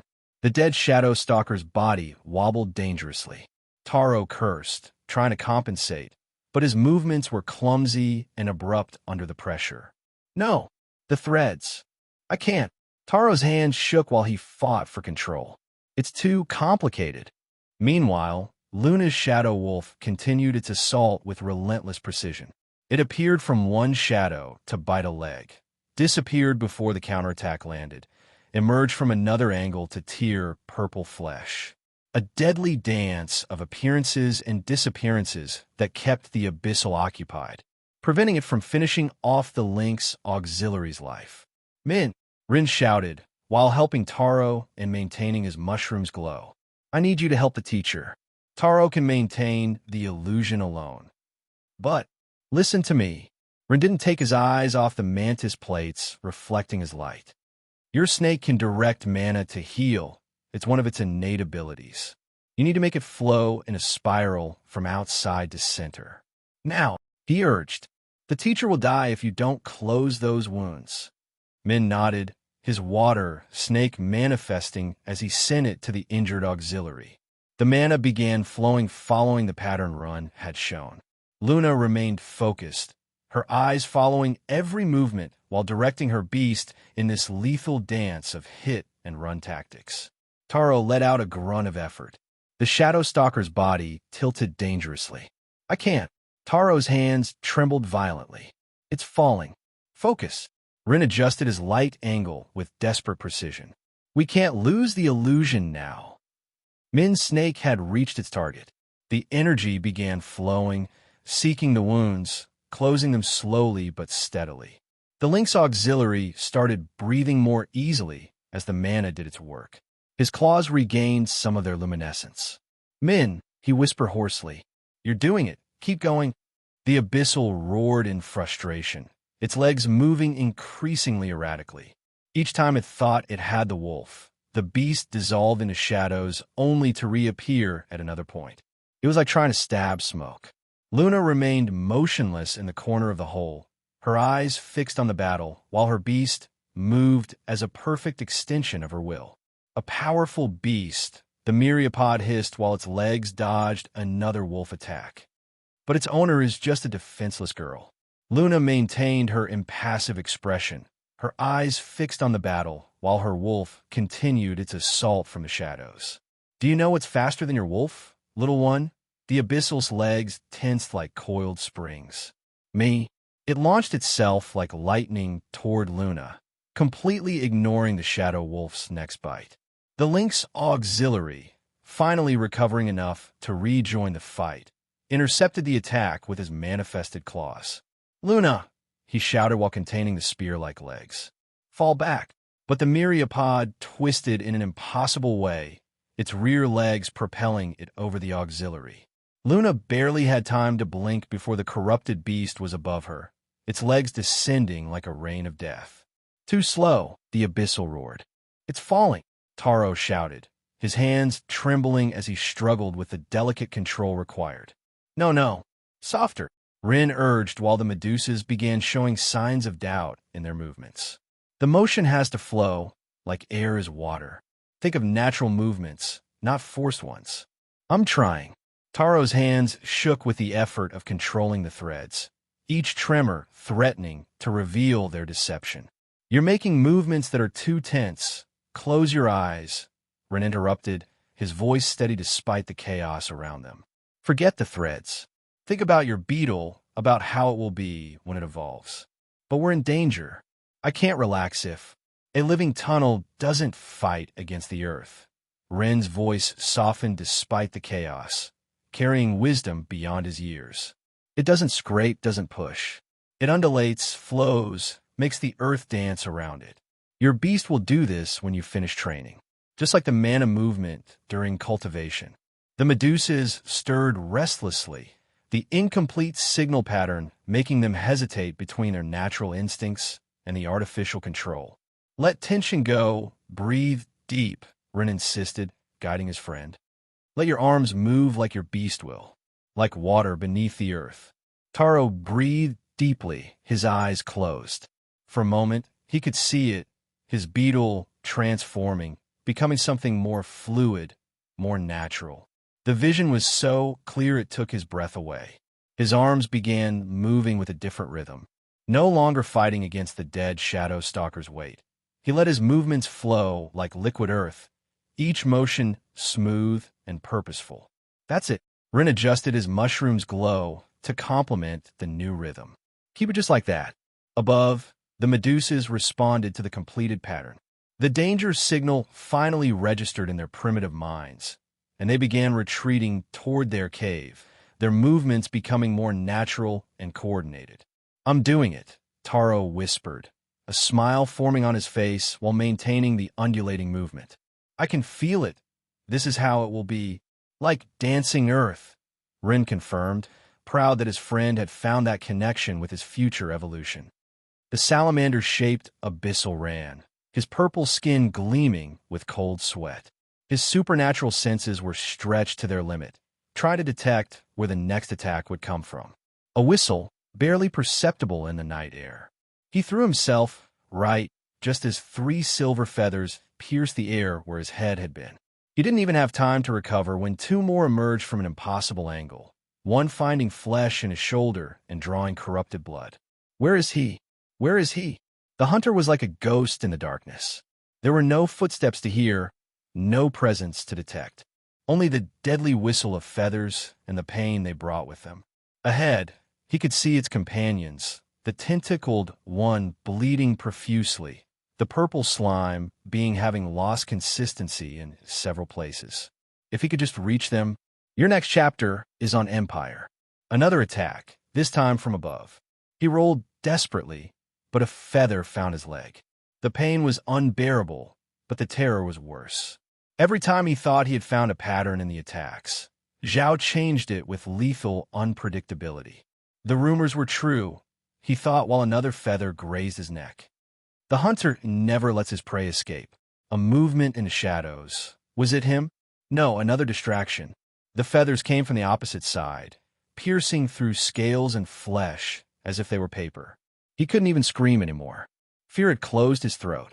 All he could do was run, crawl, try to reach his allies while silent death followed in the darkness. Why had the leader accepted this mission? Why had they provoked the hunter in his own territory? Another whistle. More pain bloomed in his corrupted flesh. The salamander panted, his purple blood leaving a trail as he ran through the night. If only I could see him, he thought desperately. As if answering his wishes, Zhao's figure appeared before him. His eyes lit up. Throughout the entire chase, the hunter had been attacking from the shadows, never giving an opportunity to counterattack. But now, a chance. The salamander felt his ancestral venom accumulating in his glands. At last I can see him. The attack he had been saving, his trump card unfurling like a deadly flower. The abyssal's corrupt acid wasn't like normal beasts. It didn't just melt flesh and bone, but disintegrated the target's very mana. A single direct hit, and not even the hunter of Yano could maintain his beast manifested. Zhao launched a wave of silver feathers, but the salamander was ready. His purple muscles tensed to their limit, enduring the pain as he launched forward while his body twisted unnaturally to dodge each projectile by millimeters. "I have you!" His throat expanded, preparing the stream of corrupt acid. The lynx auxiliary finally recovered enough to rejoin the fight, his wounds still bleeding but closed thanks to Min's intervention, intercepted the attack with his manifested claws. "Luna!" he shouted while containing the spear-like legs with desperate strength. "Fall back!" But the myriapod twisted in an impossible way, its rear legs propelling it over the auxiliary. Luna barely had time to blink before the corrupted beast was above her, its legs descending like a rain of death. "Too slow!" The abyssal roared in triumph. A barely perceptible smile formed on Luna's lips. Her body began dissolving into shadows just as the legs were about to reach her. The shadow wolf appeared in her place, its fangs finding the myriapod's center while Luna emerged from the shadows several meters back, her timing perfect. "Damned brat!" The myriapod roared in fury. The lynx auxiliary, his body still aching but wounds closed thanks to Min's healing, saw the opening. His manifested claws gleamed as he launched forward. The myriapod detected the attack, its legs spinning to intercept, but that was exactly the moment Luna's wolf had been waiting for. It sank into the shadows once more, this time flowing over the corrupted beast like living darkness. The wolf wasted no time, its fangs finding the abyssal's neck just as the lynx's claws tore through its front legs. The scream that followed was a horrible mixture of insect chirp and bestial roar. Purple blood sprayed as the shadow wolf shook its prey, its fangs sinking deeper. The myriapod's legs thrashed frantically, but without its front legs, its attacks had lost their deadly power. "It's over," Luna gestured, and her wolf gave the final pull, tearing through flesh and tendons. The abyssal's body twisted one last time before collapsing, its multiple legs twitching as life abandoned it. "Who's too slow?" she whispered. The abyssal's corrupt acid wasn't like normal beasts. It didn't just melt flesh and bone, but disintegrated the target's very mana. A single direct hit, and not even the hunter of Yano could maintain his beast manifested, leaving him vulnerable. Zhao launched a wave of silver feathers, their deadly precision cutting through the night air. But the salamander was ready, his corrupted body prepared for this moment. His purple muscles tensed to their maximum, enduring searing pain as he launched forward while his body twisted in unnaturally fluid motions to dodge each projectile by mere millimeters. "I have you." His throat expanded, preparing the stream of corrupt acid that would end the legendary hunter. At this distance, there was no way to dodge. All he needed was one direct hit to turn the tide of battle. Victory was within his grasp. His jaws opened beyond what should be physically possible. The purple acid gleamed between his fangs, ready to erase the hunter from existence, his corrosive power promising a horrible end. Zhao launched one final wave of silver feathers, but the salamander was ready for this desperate attack. The acid would destroy the feathers without leaving a trace and finish Zhao in the same deadly stream. He had him. The great hunter of Yano was finally within reach. Generations in Yano would remember this moment. The gleam in Zhao's eyes should have warned him that something was wrong. Silent flight. Zhao murmured before disappearing like morning mist. A whistle, not from ahead, but from all directions at once. The feathers that the hunter had been planting during the chase, dozens of them strategically positioned, returned to their master with lethal purpose. The salamander only had time to comprehend his fatal error before the silver metal pierced it from every possible angle. Its last thought was understanding that Zhao had never been following it. He had been expertly guiding it into a perfectly orchestrated trap. Its body collapsed, purple blood forming a pool. "One less," the hunter murmured as the last feathers returned to him. His eyes were already fixed on his next prey, calculating their demise. "It's over." Luna gestured, and her wolf gave the final pull, tearing through flesh and tendons with savage precision. The abyssal's body twisted one last time before collapsing, its multiple legs twitching as life abandoned its corrupted form. "Who's too slow?" she whispered, satisfaction evident in her usually cold voice.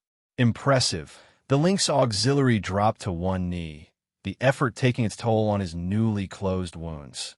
"But now return to the shelter. We can keep fighting."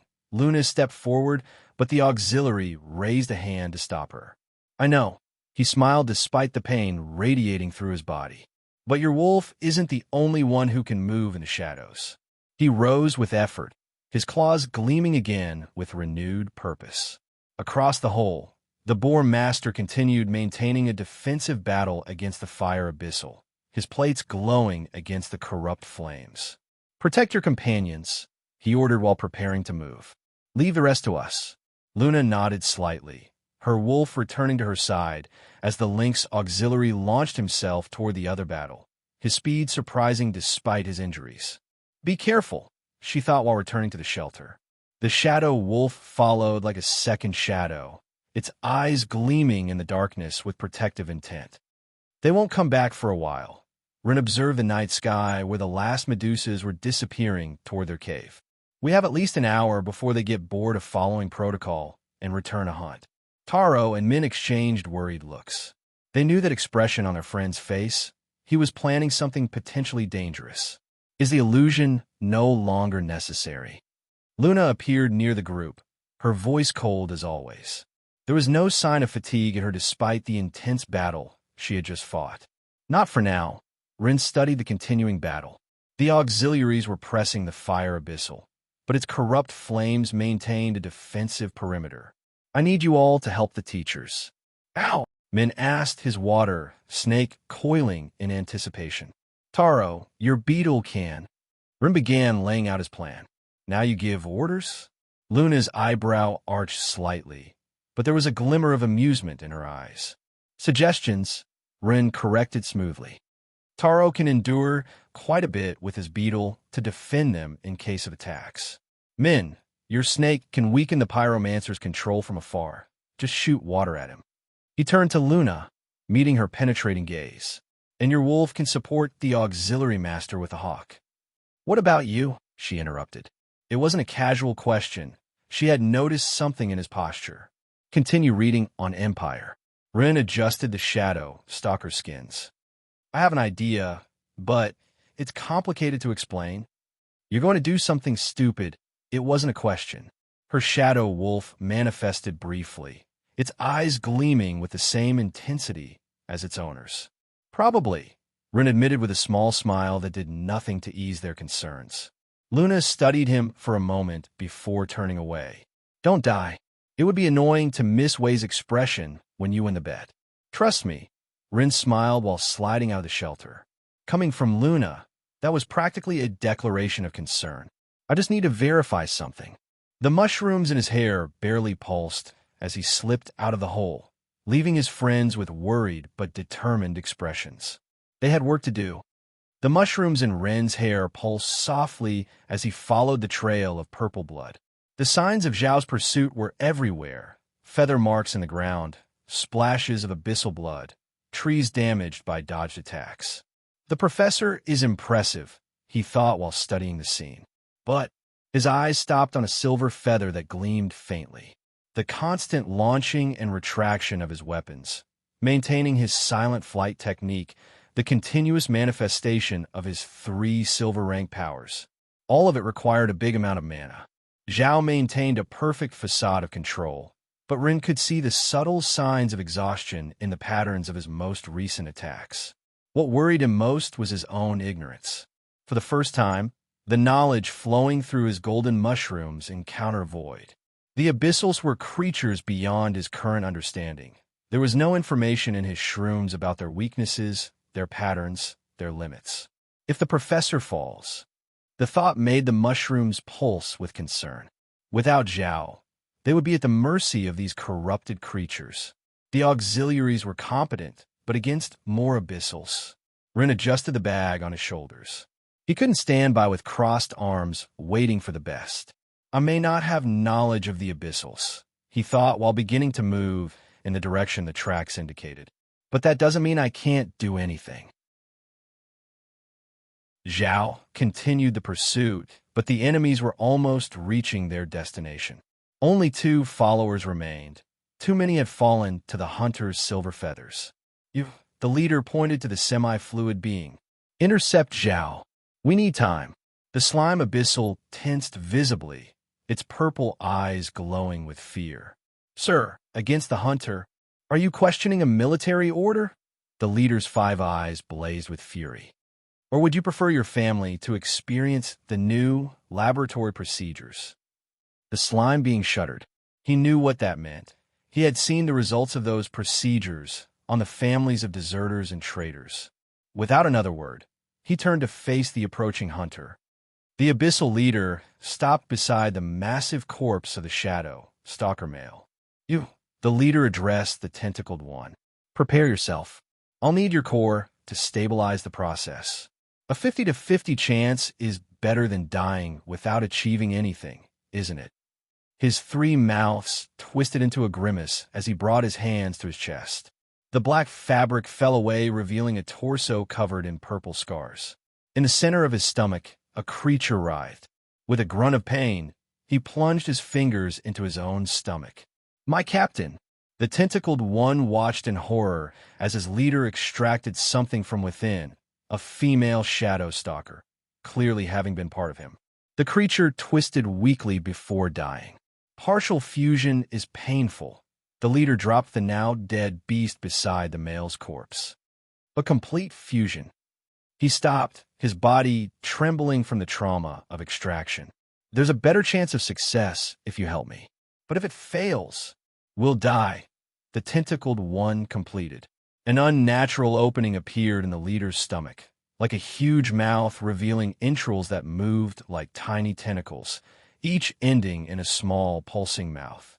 "Connect," ordered the leader while kneeling beside the body. "Your core must stabilize my fusion long enough. You must help me circulate the mana, or I'll explode." The micro-tentacles extended, connecting with the male's corpse. The abyssal groaned when chaotic energy began flowing. It was like acid running through his veins. "AAGH," the leader arched when the connection completed. Corrupt energy flowed through all three, the enormous corpse, the subordinate's core, and his own abyssal essence. "Captain," the tentacled one could barely speak. Each energy pulse was like a knife in his entrails. "I don't know how long I can." "Hold on." The leader's three mouths roared. His 5 eyes began glowing with a sickly purple while his body started changing. "If we fail here, everything will have been in vain." The corrupt energy increased. The bodies began to merge, their essence mixing with the leader's. Read exclusive adventures at Empire. The tentacled one screamed in pain when his core began resonating with the fusion. In the distance they could hear sounds of battle, the slime being facing the hunter. They didn't have much time. "Just a little more." The leader extended his arms. His purple skin bubbled as the shadow stalker's essence integrated with his being. It was pain beyond comprehension, but he couldn't stop. Not now. The tentacled one fell to his knees, purple blood flowing from his eyes. His tentacles pulsed erratically, desperately trying to maintain the connection. The complete fusion was in its final stage. "I just have to resist." The slime abyssal tried convincing himself while his fluid parts expanded, creating a wider defensive zone, just until the leader completes the fusion. A whistle in the air, silver feathers approaching from his right. His body liquefied in that area, letting the projectiles pass through harmlessly. Interesting defense. Zhao's voice came from somewhere in the darkness. But too slow. More feathers, this time from 3 different directions.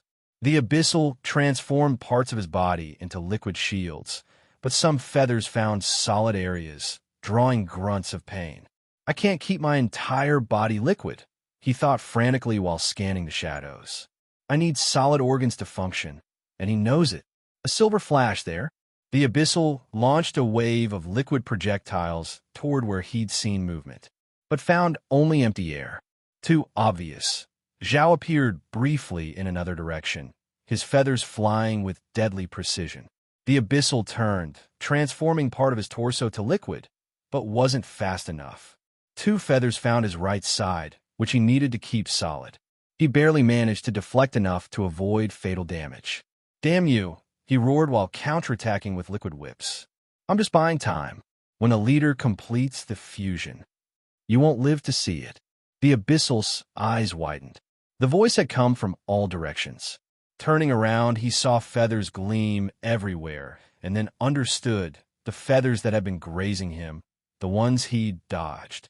Zhao had been creating a perimeter. A final whisper came from behind. "It's over." Dozens of silver feathers returned to their owners simultaneously, all piercing the space where the abyssal stood. He desperately tried to liquefy his entire body, but it was impossible. There was always a part that had to remain solid. The abyssal scream cut off when the feathers pierced him from every possible angle. His purple blood splattered the ground while his body tried to stay together, liquid and solid parts mixing in his agony. Zhao appeared again before the dying abyssal, but this time there was no energy in his posture. He leaned on one knee, his breathing heavier than it had been in years. A fatal mistake. The abyssal gurgled purple blood. The damn hunter is tired of hunting. The abyssal's body collapsed, its liquid parts solidifying in death. Zhao allowed himself a moment to catch his breath. The constant use of his abilities had drained more mana than expected. I've never let an abyssal escape, he thought while standing with effort. And I won't start tonight. But the abyssal leader wasn't planning to run anymore. A movement in the darkness made him tense. His feathers, stained with purple blood, gleamed faintly as he prepared for another confrontation. The figure that emerged from the shadows made his eyes narrow. Where before there had been an arachnid-shaped abyssal, now rose a bone-white aberration. Hundreds of tentacles emerged from its body, some thin, others thick. But what caught Zhao's attention was the face, or rather, the faces. On the creature's chest, grotesquely fused, were the features of the abyssal leader and his tentacle. The abyssal leader wasn't planning to run anymore. A movement in the darkness made Zhao tense. His feathers, stained with purple blood, gleamed faintly while he prepared for another confrontation. The figure that emerged from the shadows was a bone-white aberration, but purple veins pulsed beneath its surface like sickly rivers of corruption, each beat sending ripples across its unnatural flesh. Impressed hunter, the words resonated in a distorted manner from the creature, its tentacles undulating as if they had lives of their own, while the moonlight revealed its true form in all its horrific glory. Hundreds of tentacles emerged from its body. But what caught Zhao's attention was the face, or rather, the faces. On the creature's chest, grotesquely fused like a twisted sculpture, were the features of the abyssal leader and his tentacled subordinate.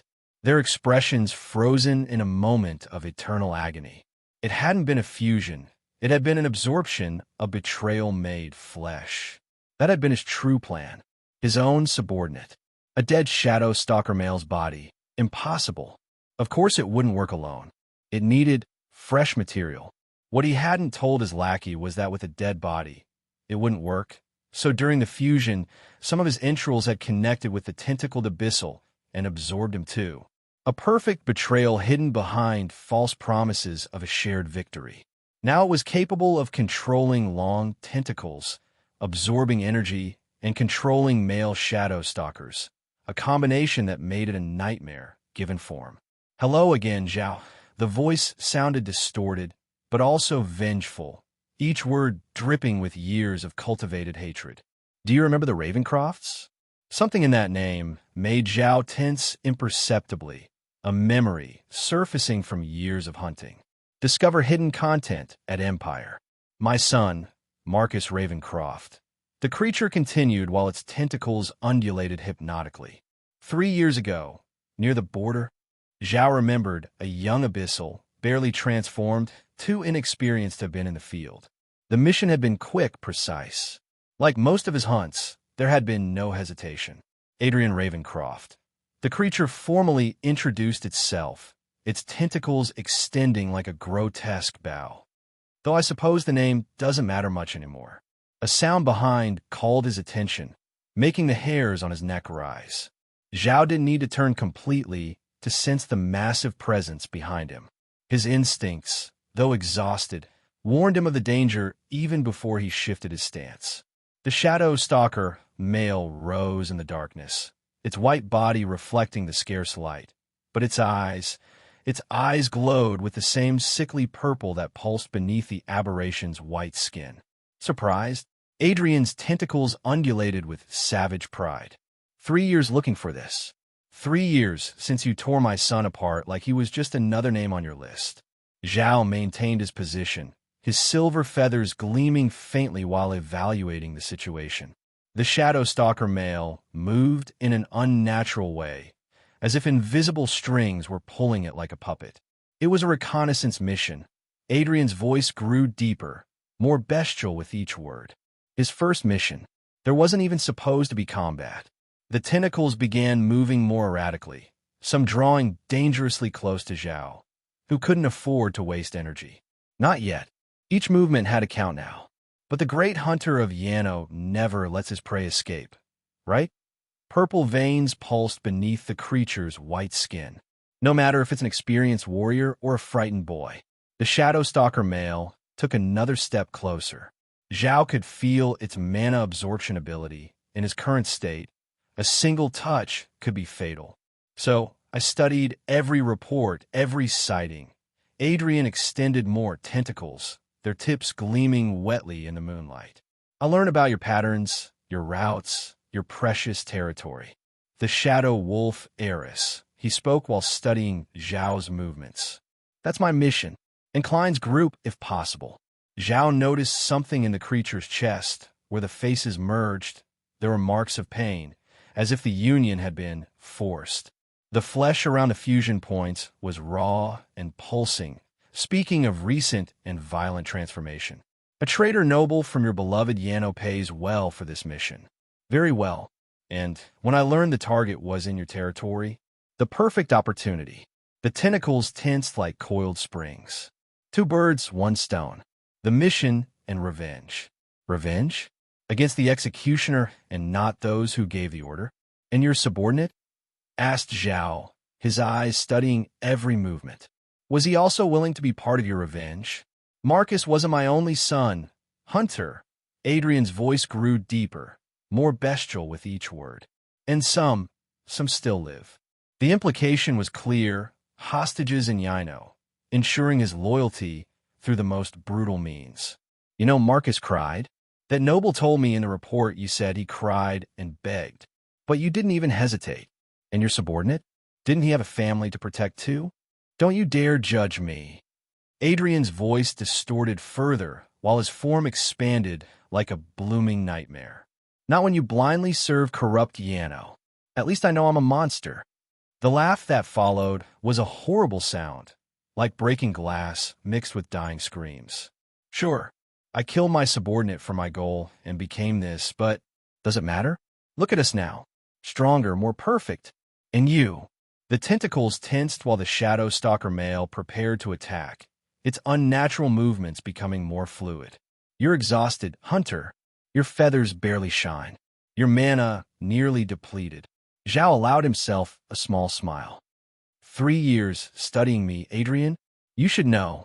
The silver feathers began to shine. That the Hunter of Yano always saves something for the end. Die! Adrian's tentacles launched like living spears while the Shadow Stalker attacked from behind, their coordinated assault promising certain death. Zhao counterattacked, his feathers finding and cutting through several tentacles with surgical precision despite his fatigue. The Shadow Stalker male began draining mana from the area. Zhao could feel his energy weakening even faster, each movement requiring more effort. Why the Shadow Wolf heiress? Zhao launched to cut another assault of tentacles, though more slowly. What is the traitor noble plan? Does it matter? Adrian released a grotesque laugh.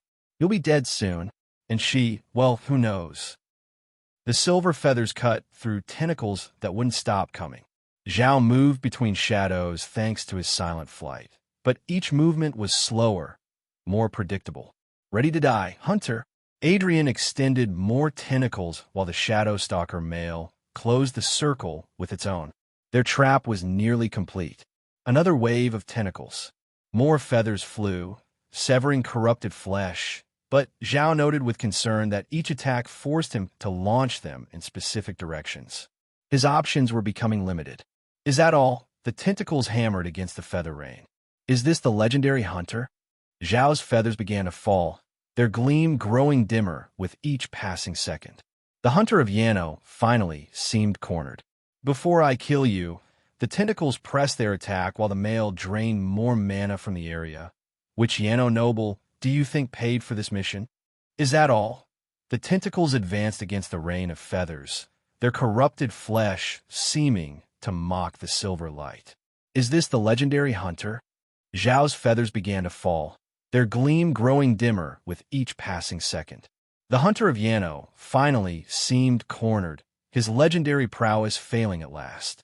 Before I kill you, the tentacles pressed their attack while the male drained more mana from the area, creating a vacuum of power. Which Yano noble do you think paid for this mission?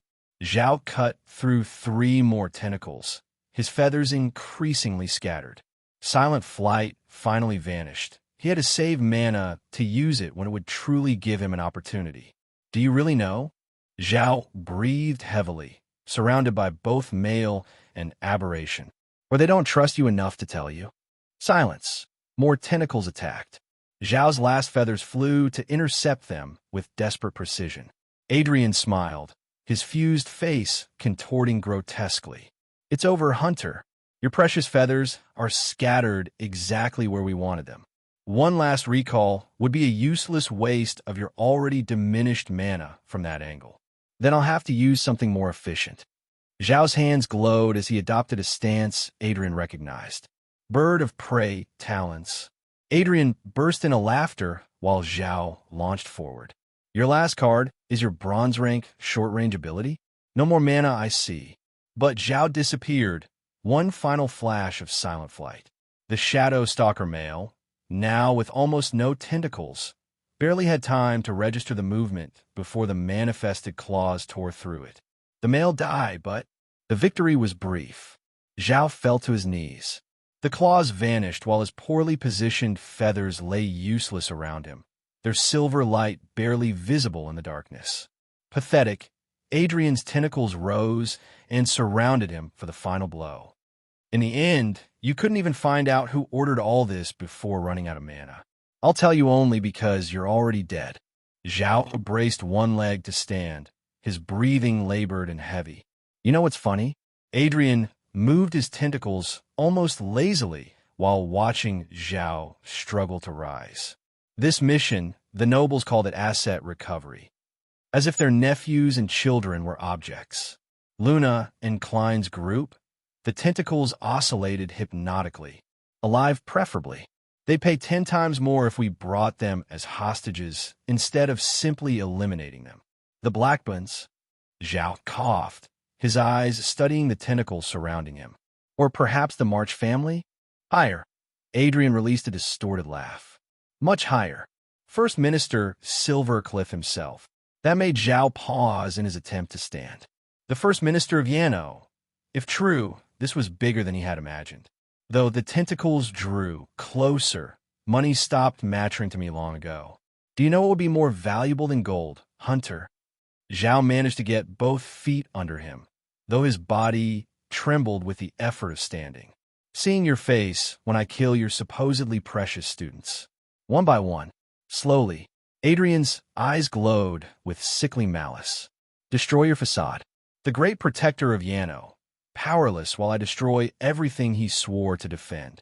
My students, Zhao finally straightened, though the effort seemed to be tearing him apart, are not supposedly precious, they are precious. Or they? Adrian expanded his tentacles in a theatrical gesture. The noble hunter, the dedicated professor.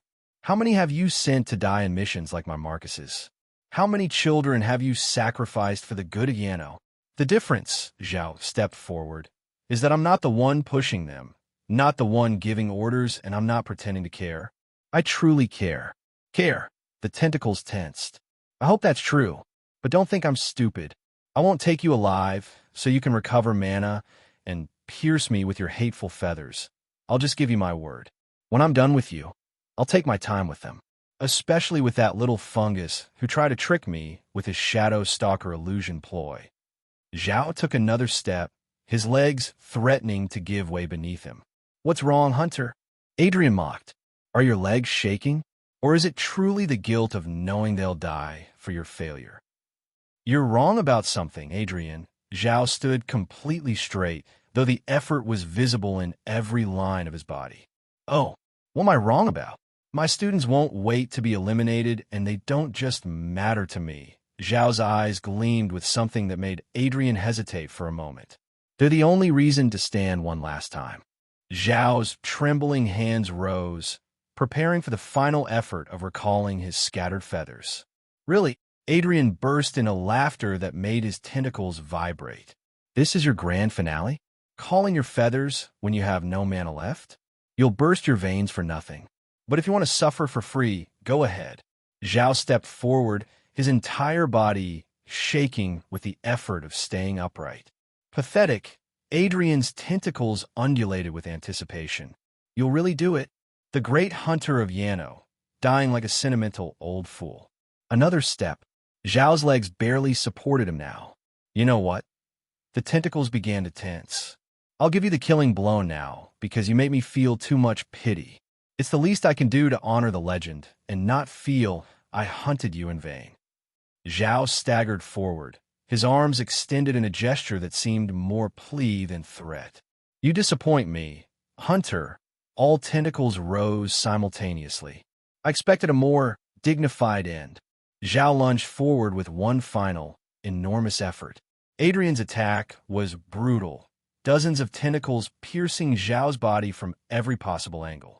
The impact's force raised dust and debris. Where there should have been flesh and bone, the tentacles found only air. And then he heard it, quick, precise footsteps behind him. Adrian turned his monstrous head just in time to see Zhao running behind him. His eyes blazed with iron determination while his hands completed the recall gesture. The silver feathers responded. All of them.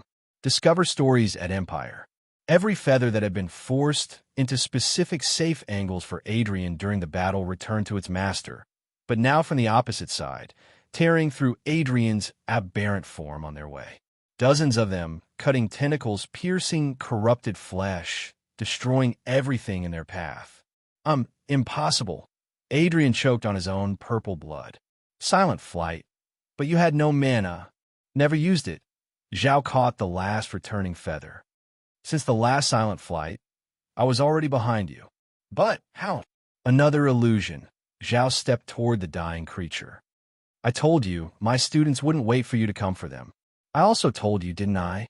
The tentacles began to fall, lifeless. The hunter of Yano. Adrian released a broken laugh while his body began to collapse.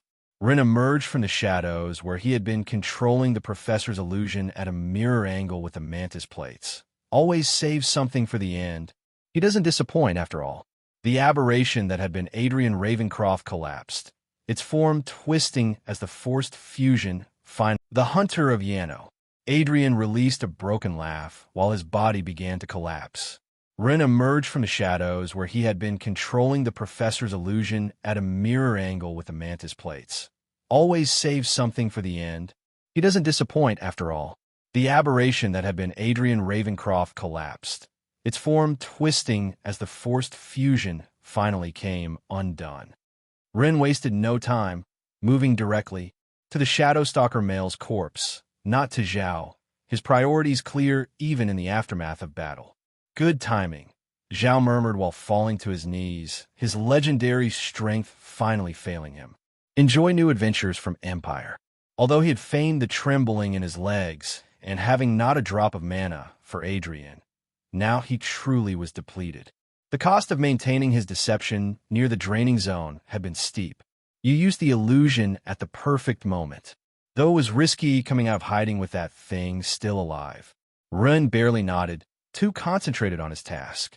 His hands moved with precision around the Shadowstalker male's corpse, carefully avoiding the tentacles that still retained traces of abyssal power and absorption properties. The enemy was already finished, and I had the illusion overlapped with you from the start. I didn't guess when you disappeared. It was easy because mantis mirror plates are perfect for creating illusions, he commented while delicately extracting the core. Especially when there's little light. Zhao observed his student work. The weakest in the class, the one everyone underestimated, had helped instantly after arriving with just a glance. The boy's efficiency was almost unsettling. Though Rin didn't mention it, Zhao realized, since his sound control had allowed him to detect the exact moment the boy arrived. When did you notice? Rin asked without looking up from his work, his fingers moving with care. When I used silent flight and saw my body where it shouldn't be. Zhao released a small laugh that turned into a cough. Though I could have missed that detail in the heat of battle, luckily I knew you were trying something when you arrived and paid attention to where you were pointing that mirror. The mushrooms in Ren's hair pulsed softly while he finished extracting the core. It was larger than the bark stalkers, and the abyssal corruption had given it a sickly purple tone that seemed to absorb nearby light. The basic sound control of your owl to project your voice's sound to the illusion's location. Rin examined his prize carefully, was perfect to help making the enemy believe you were still in front, then making him think you couldn't stand, and making him hear your illusion talk was unexpected. It was brilliant. Although, he turned toward his professor, who remained on his knees, breathing heavily from exhaustion. You really ran out of mana this time, didn't you, Professor? It was worth it. Zhao looked at Adrian's shattered body. We got a name. Silvercliff. And interesting materials. Rin carefully stored the core in a special container.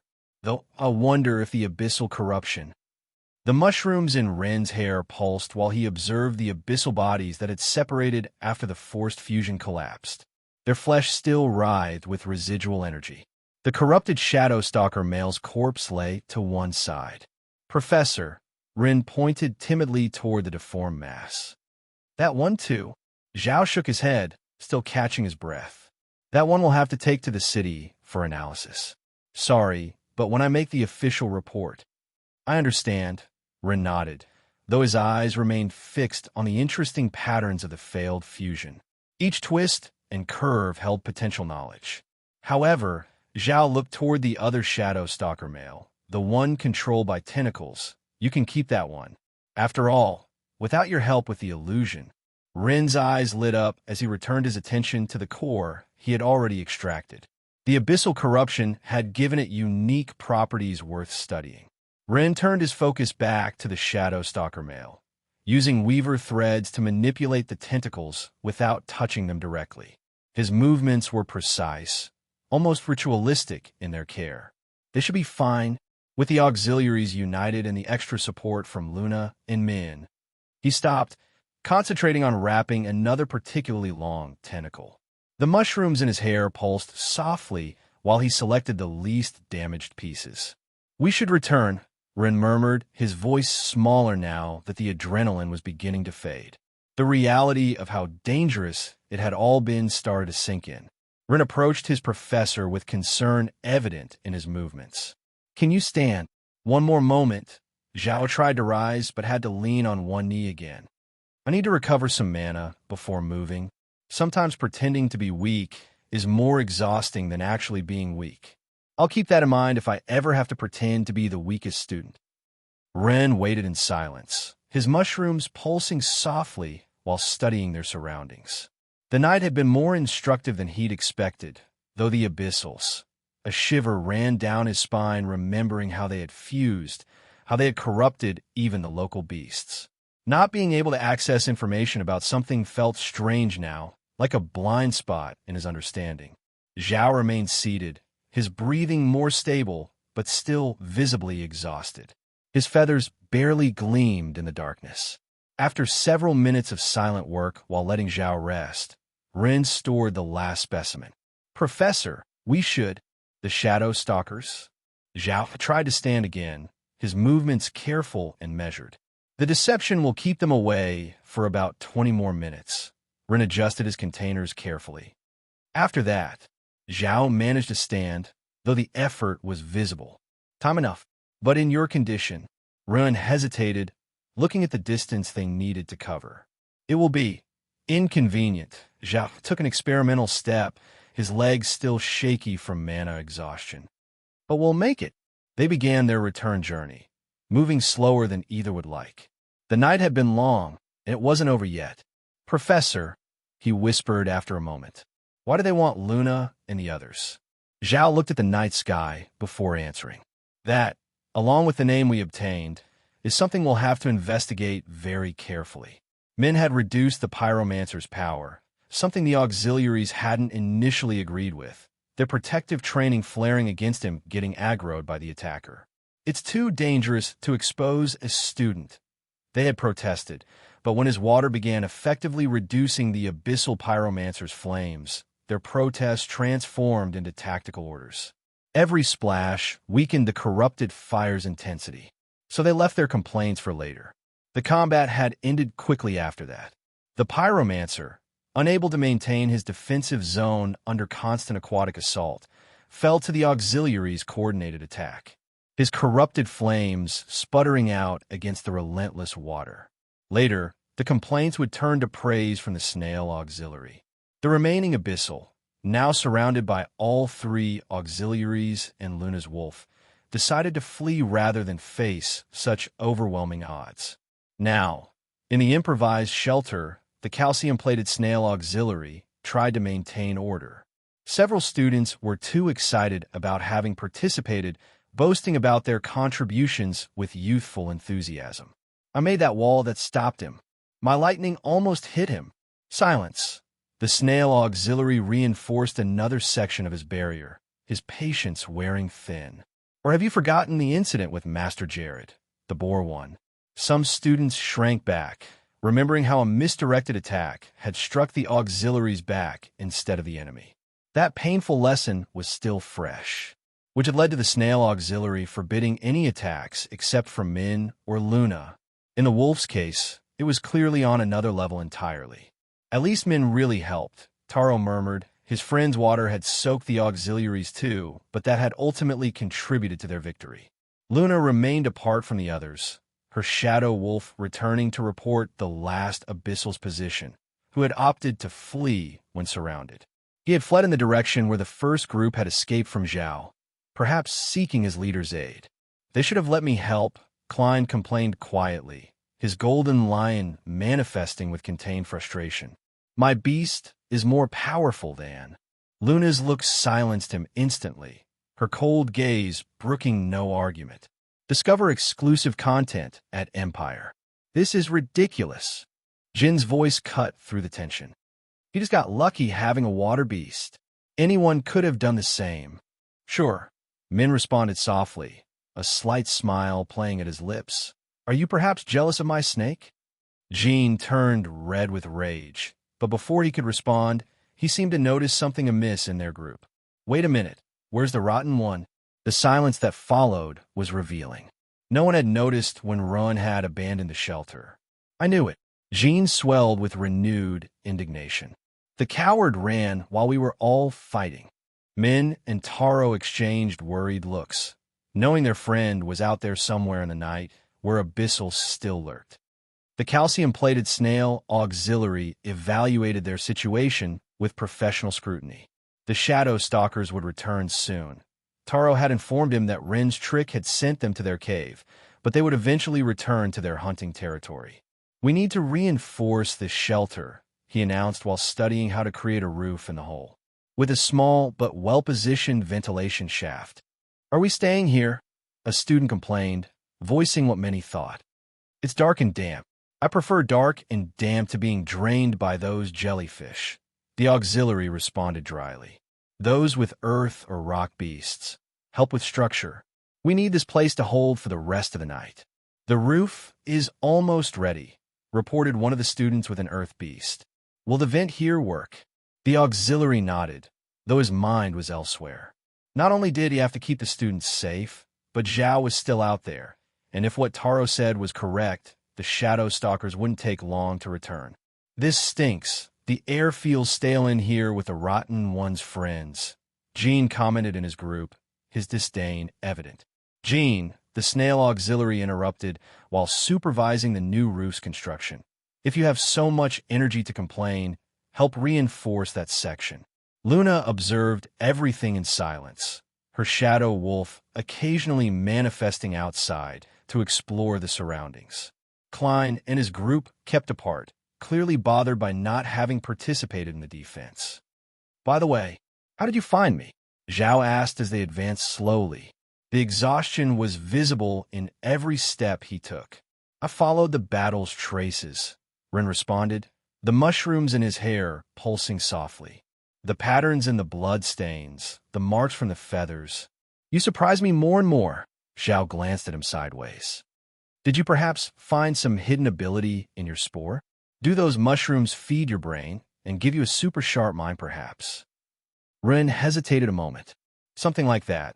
It gives me information about beasts and their behaviors. And sometimes, I can use that knowledge to deduce other things. I see.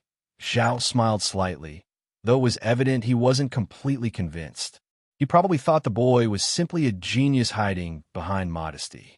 I'll look forward to seeing what other surprises you have in store, the professor continued. Though I'm afraid it will have to be another time.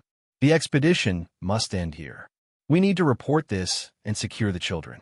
It seems they're the target of some noble's dirty battle. It's a shame. Rin adjusted his containers full of specimens. Though at least I got a good harvest. A noise alerted them. Quick footsteps approaching through the darkness. Zhao's feathers flew before the fugitive abyssal could even register their presence. Despite his exhaustion, the hunter's precision hadn't diminished. The enemy, already tired and wounded, fell lifeless instantly. Professor! The falcon auxiliary emerged from the trees, followed by the boar and lynx one. They stopped upon seeing the abyssal's body. We arrived late. The lynx one observed the feathers of Zhao. As always, the hunter never lets his prey escape. The students? Zhao asked while recovering his feathers. Safe, the boar master responded. Carl, the snail one, stayed guarding the hole. Rin looked at the sky. They had less than 10 minutes before the Medusas returned to their territory. The calcium snail manifested another barrier when Jean began another diatribe about Min's luck. The protective shield shimmered in the dim light, reinforcing their safety. Silence, ordered the auxiliary. Your chatter is bringing them back. The shadows over the ventilation shaft confirmed his words. The shadow stalkers had returned to their hunting territory.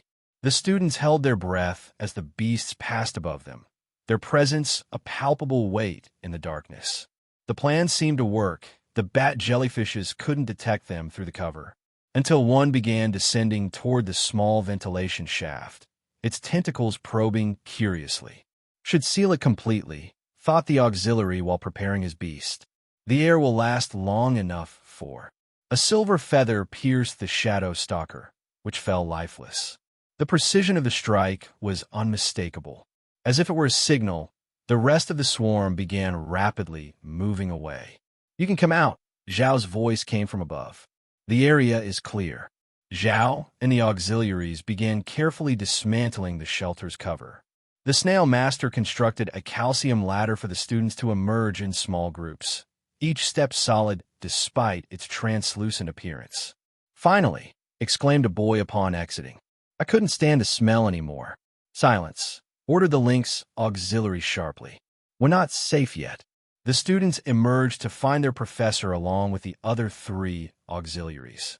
Rin was with them, carrying what appeared to be several skin bags/containers and a crystal emitting some kind of magical wave. Carefully, indicated the lynx auxiliary. Maintain order and silence. Min and Taro practically jumped on run when they emerged, their relief evident in their enthusiastic greeting. Where were you? Whispered Taro, giving him a small push. You worried us. What happened out there? Whispered Min, his eyes fixed on the sealed containers. Why did you leave like that? I wanted to verify something and get the professor's help. Rin responded evasively while securing his specimens with meticulous care. Verify what? Taro insisted, his curiosity evident. Nothing important. Trust me, Rin adjusted his equipment straps. There are things better not discussed here. Things like controlling nocturnal stalkers, apparently. Luna's voice startled them. She had approached silently, moving like a shadow herself. Her eyes studied Rin's containers with genuine curiosity, her gaze penetrating. It's not what it seems. Rin avoided her penetrating gaze and shifted uncomfortably. No, Luna tilted her head. Because it seems you weren't just keeping the shadow stalkers away, you were actually doing something more interesting. Rin swallowed hard. The intensity of her stare was unsettling, as if she could see right through him. I don't know what you're talking about. He tried to sound casual, but failed. Luna observed the mushrooms in his hair. I suppose those sealed containers are full of common earth then. It's just, and I suppose Professor Zhao just happened to find you on the way back. I don't know what you're talking about, Rin insisted, avoiding any direct answers. Of course you don't. Luna narrowed her eyes, her shadow wolf briefly manifesting behind her. Taro and Min exchanged confused looks, but Rin could feel cold sweat on the back of his neck. Luna took another step closer, her voice barely a whisper. I'll find out soon. You speak truths and lies at interesting moments, fungus. She moved away as silently as she had come, leaving Ren with the uncomfortable feeling that she had seen more than he wanted to show. "What was that?" asked Min, bewildered by the exchange. "Nothing. It's time to go." Ren changed the subject while the auxiliaries began organizing students for the return. "The carriages are waiting." "Pack your things," ordered Zhao. "The covered carriages await." "The expedition is over for this occasion." "But what about gathering?" someone protested.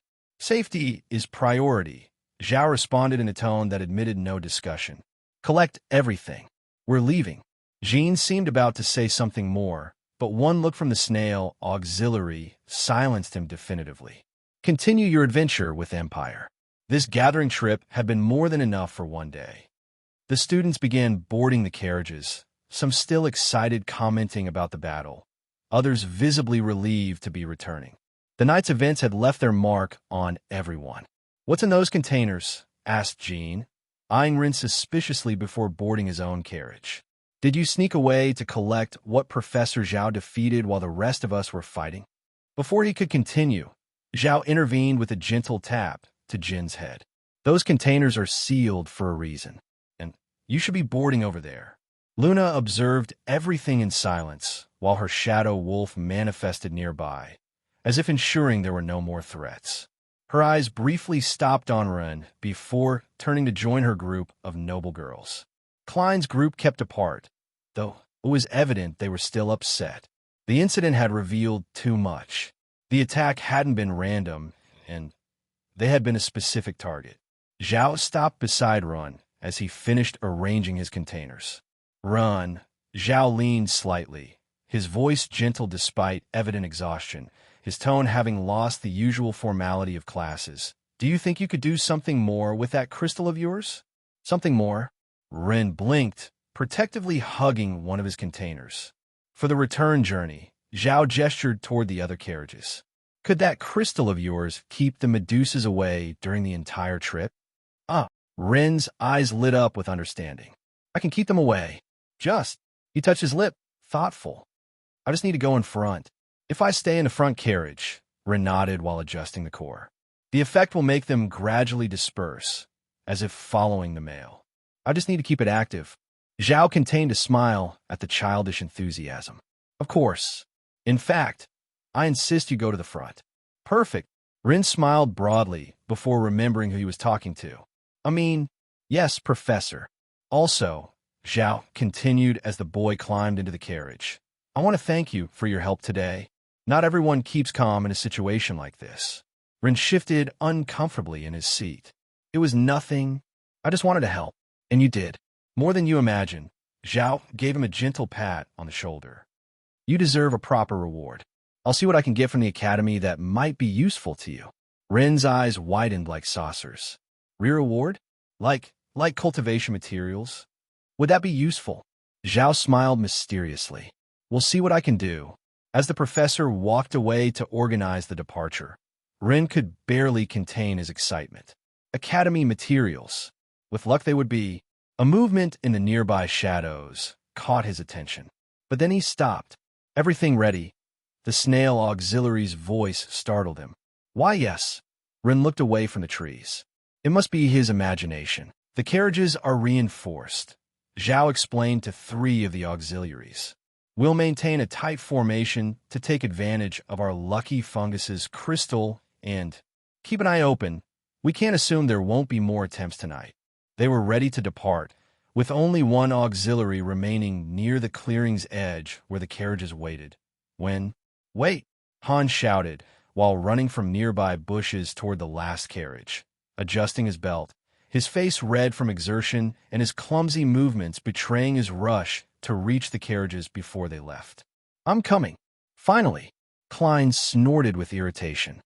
"I thought you'd gotten lost in the forest." "Hey, Han, weren't you just going to pee?" Jean smiled maliciously. "Congratulations on holding it so long during battle and in the hole without soiling your pants. New endurance record." Laughter erupted in several carriages. Even some of the more serious students couldn't contain a smile. The echo of laughter bounced between trees while Han, his face now the color of a ripe tomato, climbed into the last carriage. "Shut up," he muttered, though his voice was lost among more laughter when Jean began dramatically imitating someone desperate to find a bush. Silence and order. The snail auxiliary tried to sound severe, though the corner of his mouth curved slightly. Everyone to your places. Rin observed the scene from the front carriage, the mushrooms in his hair pulsing softly with the more relaxed atmosphere. After so much tension, even a silly joke served to lighten the weight of what had happened. That's when he saw it again. A quick movement caught his attention from the corner of his eye. At first he thought it was another shadow stalker, but the flight pattern was different. The mushrooms in his hair pulsed with curiosity when he managed to better distinguish the form. A flying beast, but its feathers had a color that didn't correspond to any species in the area. How strange, he thought as the carriage pulled away. Those markings. Move out. The Lynx auxiliary's voice pulled him from his thoughts. The carriages began moving, the laughter from Jin's joke finally fading.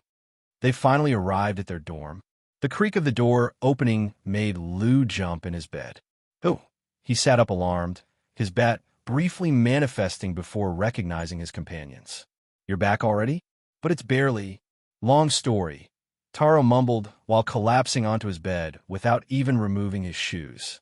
Min was already snoring before his head hit the pillow. His water snake coiled lazily around his neck, also exhausted. Did something happen? Lou watched with concern as Rin carefully stored several sealed containers under his bed. We'll tell you tomorrow. Rin barely managed to remove his boots before sinking into his mattress. The mushrooms in his hair barely pulsed, as if they too needed rest. But, Lou began, only to notice his three companions were already deeply asleep. Sleep enveloped Rin like a warm blanket. His body ached from the day's effort, but it was a satisfying pain. Images of the mysterious bird and its markings floated in his mind as he sank into well-deserved rest. Some hours later, a ray of light hit his face directly. Rin grunted, trying to turn away from it. Something wasn't right. The ray was moving in his eyes, and there was a shadow. His eyes opened slowly, his blurry vision gradually focusing on the beautiful face of a woman floating right above him, her radiant smile promising pain in his immediate future. Good morning, my favorite student. Rin screamed, or at least tried to. The sound was muffled when Lin covered his mouth with her hand. Her smile widened. Let your companions sleep a bit longer. They don't have special training today. Stay tuned for updates on Empire. Fainting, Rin tried to speak through Lin's hand. Of course. Lin finally released him, only to grab his arm and begin dragging him out of bed. It's a perfect day for exercise. But Rin stumbled while being dragged toward the door. We were supposed to return the day after tomorrow. Today and tomorrow should be free days. Oh dear. Lin dragged him through the hallway like a rag doll. Did you really think coming back early meant more rest? How adorable. But I'm tired. Rin tried to resist, but Lin's strength far surpassed his. We had a very intense expedition yesterday. More reason to train. Lin didn't even slow down. We must maintain momentum. Besides, she briefly stopped, her smile turning mischievous. A little bird told me that a certain student had an interesting role in last night's events. Rin paled. How did you? Oh, we'll have plenty of time to chat. Lin resumed her relentless march toward the training field. Between exercise and exercise, the mushrooms in Rin's hair pulsed weakly, as if they too wanted to protest. But they knew Lin well enough to know it was futile. The sun was barely peeking over the horizon, promising a long, very long day ahead. Rin collapsed onto his bed, every muscle in his body protesting from the brutal training. Through the window, he could see his companions enjoying their free day in the gardens. At least I can organize everything now, he mumbled while crawling toward his containers, the mushrooms in his hair pulsing weakly from exhaustion. He took out his treasures one by one, carefully aligning them on his bed. Knowledge flowed naturally while he evaluated each piece. First, the cores. The mirror mantis core shone with a metallic gleam, a complete bronze core, perfectly preserved. Next to it, the Shadow Stalker male's core emitted a faint purple pulse from the abyssal corruption, but was still a complete core. These two are the most valuable, he murmured while examining them. Though they're also the least valuable, and the corruption, the other cores were different. The worms and the barkstalkers were more primitive, incomplete storage structures. These would serve better as process materials than real cores. He continued with the skins. Almost 100 shadow stalker skins, some slightly damaged from battle. With luck, about 150 to 200 crystals each, the best perhaps 250. The worm teeth gleamed with an opaque tone. Resistant as bronze rank, though their iron interesting. The mantis plates reflected light hypnotically. Rin smiled, remembering how he'd used them. The complete set could be worth quite a bit. Shame I didn't get it at school. The weaver, threadmen, and Taro had gifted him from their own. Gathering gleamed with a silvery tone. Not much, but could be useful. The female shadow, stalker body, and male tentacles occupied a special container. These are harder to value, but I have an idea for their use. In another container, the barkstalker powder mixed with moss and herbs from its shell. Good medicine materials. The cave crystals formed a small, brilliant pile. These are purer than normal ones. The mana density is better. The weaver mold and deep earth completed his collection. Rin began making calculations on paper. Mantis core, male core, corrupted. Primitive worm core, 100. Primitive barkstalker core, 200. Skins, average 200 crystals, 20,000 total. Mantis plates. Worm teeth, 100. Weaver thread, 500. Body and tentacles. Vitality powder, 300. Herbs and moss, 500. Pure crystals, 1,000. Weaver mold, 300. Deep earth, 500. Pure crystals, 500.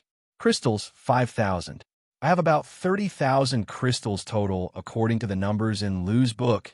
If I wanted to sell everything and got the best price, he murmured while reviewing his calculations. And that's without counting what the school will duplicate from the official report. Maybe an extra 25,000 with luck. Plus what I can mine in the remaining days of the month. It was a good amount, more than he had expected to get from this expedition. His careful planning had paid off. But for his plans, still need a bit more if I want to start now, he sighed while beginning to carefully store everything away. But maybe I could start with. A shout of laughter came from the garden. His companions played carefree under the afternoon sun, enjoying their well-earned rest. Free time, he murmured with a mixture of envy and resignation. Someday I'll have free time when all this bears fruit. At least, he smiled while sealing the last container. Training with Lin is showing results. Even if it hurts.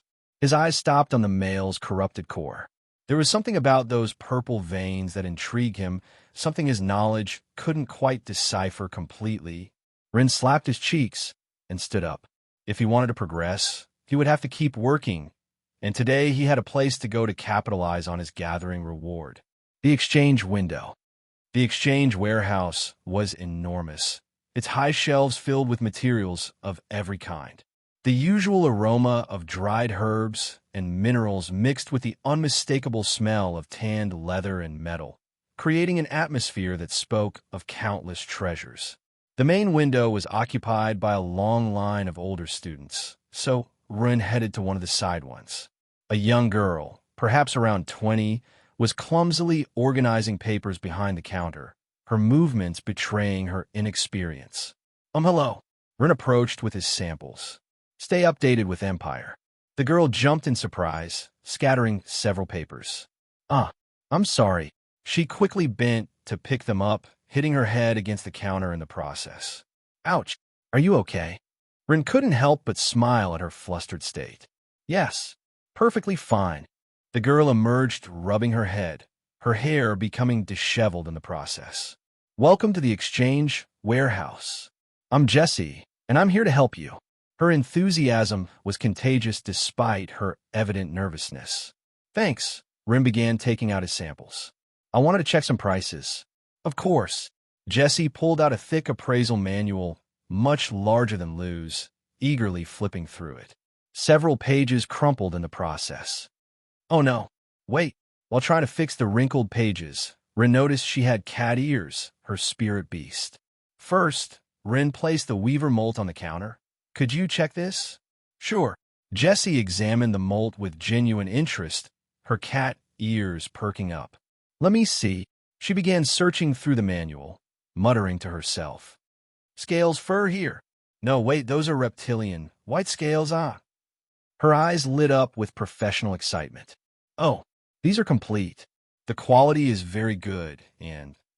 She paused to search another page, her enthusiasm making her movements less clumsy. Yes. The wear pattern indicates they are from a recent molt. That makes them more valuable. Really? Rin leaned in with interest, curious about her detailed assessment. Well, Jessie consulted a value table, her tongue peeking out slightly while calculating. Normally they'd be about 300 crystals, but in this condition, 450. Rin whistled softly. Wasn't expecting that much. It's because of the preservation. Jessie smiled, gaining confidence in her expertise. Look at these marks here. She pointed with genuine enthusiasm. It means they retain all their original flexibility because they haven't dried out. Next, Rin showed the mirror mantis plates, their surface catching the light beautifully. Wow! Jessie's eyes widened like saucers. These are beautiful, and you have 5 complete ones.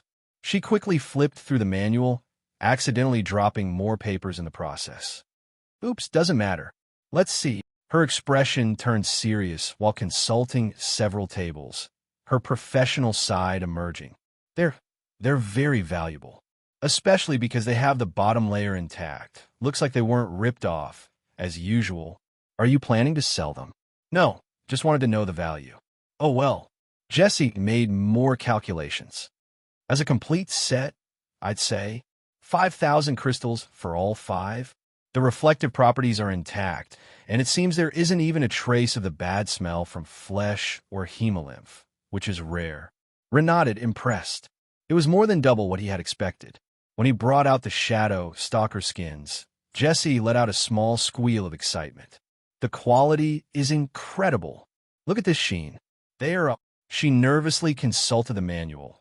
300 crystals each for the best ones, 250 for standard. But, they need treatment soon. Jessie bit her lip with genuine concern.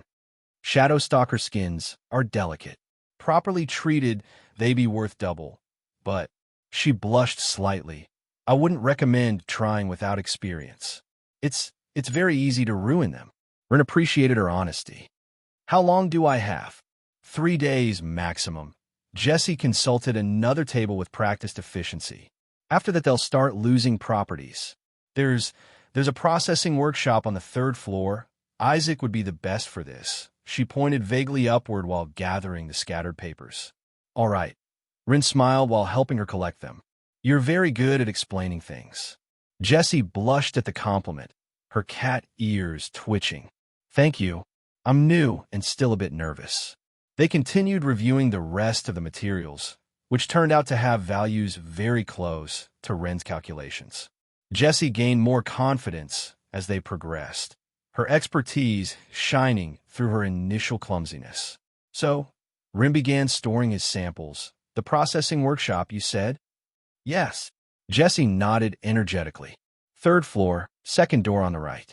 Just be careful with the stairs. She blushed again, clearly speaking from experience. Rin laughed. Thanks for all the help, Jessie. Come back anytime.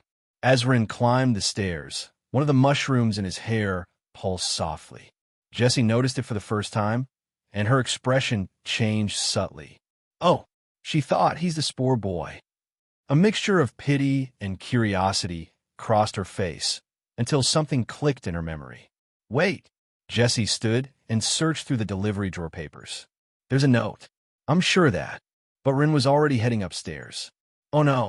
Jessie held the envelope she had just found, the words for Run written in elegant handwriting on the front. I should have remembered earlier. She bit her lip, watching the boy's figure disappear toward the 3rd floor. But another student arrived at her window. 3rd floor, Run murmured, adjusting his bag filled with precious skins. Tamer processed some hides. The workshop was a spacious area filled with work tables and shelves of tools. The air was thick with the smell of tanned leather and fixative products, each scent telling a story of materials transformed. A short man with a thick gray beard worked at one of the tables. He was barely 10 centimeters taller than Ron, but his hands moved with the certainty of years of experience, each motion precise and purposeful. "Excuse me," Ren approached. "Mr. Isaac?" "That's me," he responded without looking up from his work, his focus absolute. "What do you need, boy?" "I'd like to use the workshop to process some skins." This caught Isaac's attention. He turned, his shrewd eyes studying Ron, until they noticed the mushrooms in his hair. His expression softened with a hint of pity that Ron was all too familiar with. "What kind of skins?" "Shadow Stalker." Isaac whistled softly. "How many?" "Almost 100. "Look, boy," Isaac set down his tools, his expression turning serious. "Shadow Stalker skins are delicate. One mistake, and—" "I know," Ren interrupted, determination in his voice, "but I'd like to learn." Isaac sighed, scratching his beard thoughtfully. "I'll show you the facilities, but I insist you should let someone with experience." "Could I pay you to process the first 10? Ren brought out some skins carefully. "I'll pay for the service and materials. I just want to see how it's done." Isaac studied the skins with a critical eye, his expertise evident in every glance. Good quality would be ashamed to ruin them. He considered the proposal for a moment, weighing options. "Fine, but it'll cost you 100 crystals per skin, 50 for labor plus 50 for materials." Ren nodded and watched attentively while Isaac prepared his workspace. Knowledge flowed while the artisan explained each step, every detail adding to Ren's understanding. First, the base solution. Isaac mixed several liquids with practiced ease. 3 parts fixative, 1 stabilizer. This works for any skin you want to treat. Ren began noticing details. The Shadow Stalker skin fibers had a peculiar pattern, unlike others, which meant they may needed different proportions for optimal treatment. "Why use standard fixative?" Ren asked, his curiosity genuine. "It's what I always use," Isaac responded without pausing. "Works well enough." "Wouldn't powdered crystal fixative be better?" Isaac paused briefly. "Would be slightly better, yes. Also 3 times more expensive. Not worth it." "The skin doesn't have its own mana," Ren reflected while the mushrooms in his hair pulsed softly. "It would need much less crystal powder than normal." He observed how the standard fixative saturated the fibers. It was too much. The fibers didn't need that amount because— "Why use so much fixative?" Ren asked, his mind connecting patterns. "Better ensures preservation," Isaac answered without stopping, "especially with delicate skins." Based on the responses, knowledge whispered that the proportion could be better. 4:1 would give the skin more flexibility without compromising durability. "Your next read is at Empire." Then, we immerse for exactly 10 minutes. Isaac continued, his movements precise. "Not one more, not one less." Maybe 8.5 minutes would be ideal for Shadow Stalker skins, Ren thought, but limited himself to nodding. Isaac's expert hands worked with mechanical precision, stretching and treating each skin. His movements were perfect, but the materials— Ren took mental notes of each step. The technique was impeccable, but with the right materials. Done. Isaac displayed the first batch of processed skins. "See the difference in texture and shine? You could sell them for 300, but now for 450. Ren nodded. Subtracting the 100 crystals per skin, the profit was 50. The result was good, but could it be exceptional? Still want to process the rest? Yes. Ren began storing the treated skins carefully. "Thanks for the demonstration. You'll regret it," Isaac murmured, though there was a glimmer of respect in his eyes. "The facilities are available to students, but if you damage anything, you pay for it." Ren went down to the warehouse with a clear mental list. Jessie was still at her window, organizing papers with slightly more success than before. "Back so soon," she smiled warmly. "Need standard fixative," he told Jessie, "but also some bronze-grade powdered crystal." "Bronze-grade?" Jessie consulted her manual. "That's 10 times more expensive, quite fine. Only need 1 small 100 crystal cost unit." Ren began calculating. "Also stabilizer and half premium stabilizer." While Jessie gathered the materials, her eyes stopped on something on her desk. "Oh," she exclaimed. "The note. Almost forgot again." She took an elegant envelope and extended it to Ron. Arrived this morning. It's for you. Rin accepted the envelope while paying 500 crystals for his materials. Thanks, he stored carefully. He would finish with the skins first. That fresh knowledge in his mind shouldn't be wasted. As he climbed back to the workshop, a smile formed on his face. The mushrooms pulsed softly, as if approving his deductions. Rin organized his workstation methodically, aligning the materials in the order he would need them. Let's see, he murmured while measuring the base fixative. Unlike Isaac, who used a full measure per skin, Rin added only 3/4. Then, with extreme care, he dusted a tiny amount of powdered crystal over the liquid. The fixative glowed faintly upon contact with the crystal, exactly as Rin expected. The skin's conductive fibers only needed that minimal mana guidance. He prepared the stabilizer solution in another container, heating it precisely to a shadow stalker's body temperature, slightly cooler than what Isaac had used. Knowledge told him the fibers would respond better this way, as they did when the beast was at rest. The first skin was immersed in a modified fixative. Rin counted the seconds carefully, observing how the fibers absorbed the solution. When he extracted it, he noted with satisfaction that the shine was even more intense than in the skins Isaac had processed. 8.5 minutes, he murmured while transferring the skin to the salamander solution.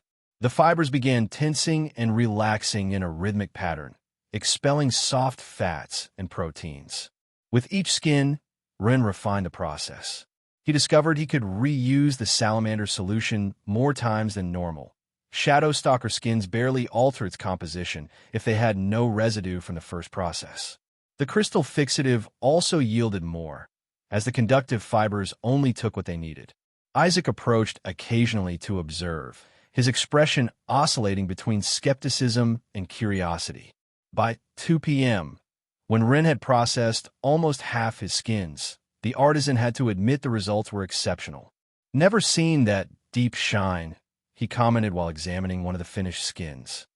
And the flexibility. Isaac approached occasionally to observe, his expression oscillating between skepticism and curiosity. By around 2 p.m., when Rin had processed almost half his skins, the artisan had to admit the results were exceptional. Never seen that deep shine, he commented while examining one of the finished skins. And the flexibility, it's because the fibers are perfectly aligned, Rin explained while immersing another batch. Like when a shadow stalker prepares to sleep. I achieved it using a different fixative proportion and very little bronze crystal powder. Look. Isaac paused briefly, interested. Why does it work with so little powder? Continue your journey on Empire. Powdered crystal fixative is designed for most skins, which have residual mana, continued Rin, his knowledge helping him understand, to then explain. That's why they use so much powder, to seal the skin with more mana. But here there's no mana to seal. Interesting theory. Isaac stroked his beard thoughtfully. In 8.5 minutes, he murmured. Not 10. Why 8.5? The base solution is green slime oil, right? Rin sniffed slightly. The mushrooms had given him the answer to that sense owner already. Shadow stalker skins have 15% less fat and water than others. Isaac looked at him with renewed interest. Continue. If the solution maintains that pattern, Rin pointed to a freshly immersed skin, 8.5 minutes is enough to expel all matter that could rot. Fascinating, Isaac murmured. And that makes such a difference. The conductive fibers adapted better. Rin traced the patterns in the skin. Like I said, just like when a shadow stalker goes to sleep. Isaac processed the next skin following Rin's suggestions. The result was subtly different, more flexible, with an even deeper shine than what Rin achieved. With the old man's technique, the best possible skins were born. Well, the artisan nodded appreciatively. Seems there's more in that head of yours than just fungi. Rin smiled, the mushrooms pulsing cheerfully. By the end of the day, Rin had processed all his skins using barely 1/10 of the materials normally required, and his mixtures never became contaminated. Each piece gleamed with a deep luster, the conductive fibers perfectly preserved in their optimal state. You could make a career of this, Isaac suggested while Rin packed the last skins. You have talent. Rin smiled but shook his head. He had other plans for his future. While cleaning his workstation, he calculated mentally. The reduced material cost and his own labor meant more profit per skin. And with the improved quality, the selling price would also be higher. Not bad for half a day's work, he thought while carefully storing his production. The warehouse was quieter when Rin returned. Most students had already left, leaving only the occasional sound of papers and soft tinkling of crystals. Rin could have gone to the more experienced lady with burn scars in her hands, but decided to return to Jesse. "You're back," Jesse smiled, seeing him approach with his package. "How did the processing go?" Rin carefully laid the skins on the counter. The deep shine immediately caught Jesse's attention. "May I?" she asked, extending a hand toward the nearest one. Rin nodded. The mushrooms in his hair pulsed softly while Jesse examined the first skin.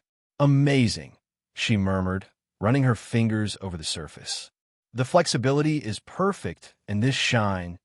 She held the skin up to the light. "Are you sure this is your first time processing?" Isaac helped. "This is the best work I've seen from Isaac so far. Well, I haven't seen too many. Has he been working worse lately?" Jesse continued examining. "The fibers are perfectly ordered. Almost looks like they could start breathing at any moment." She pulled out her appraisal manual, this time with professional enthusiasm replacing her earlier nervousness. "Let's see. Premium quality, exceptional preservation." Her fingers ran through price tables. "How many do you have?" 90 to sell. "I'll keep some." Jesse nodded.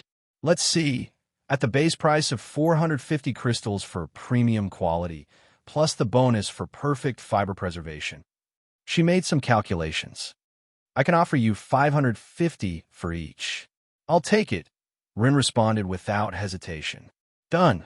Jesse began counting, "though I'll have to bring more from the vault." "How many did you say?" 90. "Yes. That's 49,500 crystals total." Jesse blinked at the speed of the calculation. "Let me verify." "Yes, exact. Give me a moment." While Jesse headed to the back of the warehouse, Rin organized the skins in groups of 10. Some of the best quality ones were already set aside for his own experiments. "Planning to use them to buy something now, or want crystals to save?" she asked while completing the paperwork. "Don't trouble yourself. I already know what I want to buy. I have enough to begin my cultivation." Jesse's hands paused briefly while counting. "Cultivation? Yes, I have enough to evolve my spore. But," Jesse continued counting, though more slowly, "wouldn't it be better?" She stopped, biting her lip. "Better what?" "It's a lot of money," she continued carefully. "You could. There are other ways to invest it. The materials market always needs intermediaries, and I don't know how you obtained all this being so young, but if you save."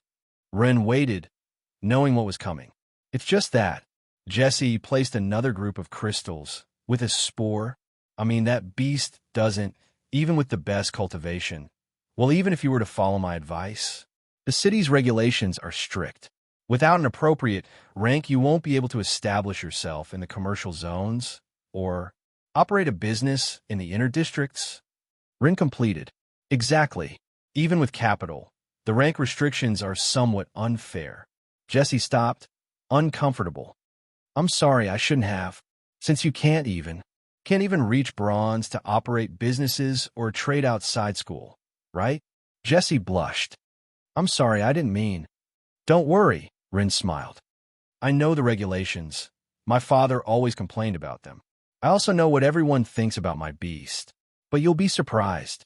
By the way," Jessie seemed to remember something while trying to change the subject to hide her rude slip. "Did you open the envelope I gave you earlier?" Rin blinked, surprised by the question. "The envelope? Yes. I gave it to you when you came for the processing materials." "Ah, that envelope." Rin patted his pocket where it still rested, unopened. "Haven't had time." "Must be important," Jessie insisted. "The messenger who brought it was very specific about delivering it to you. All the windows knew about it." Rin nodded, though his mind was already on his next steps. With these crystals, he could finally begin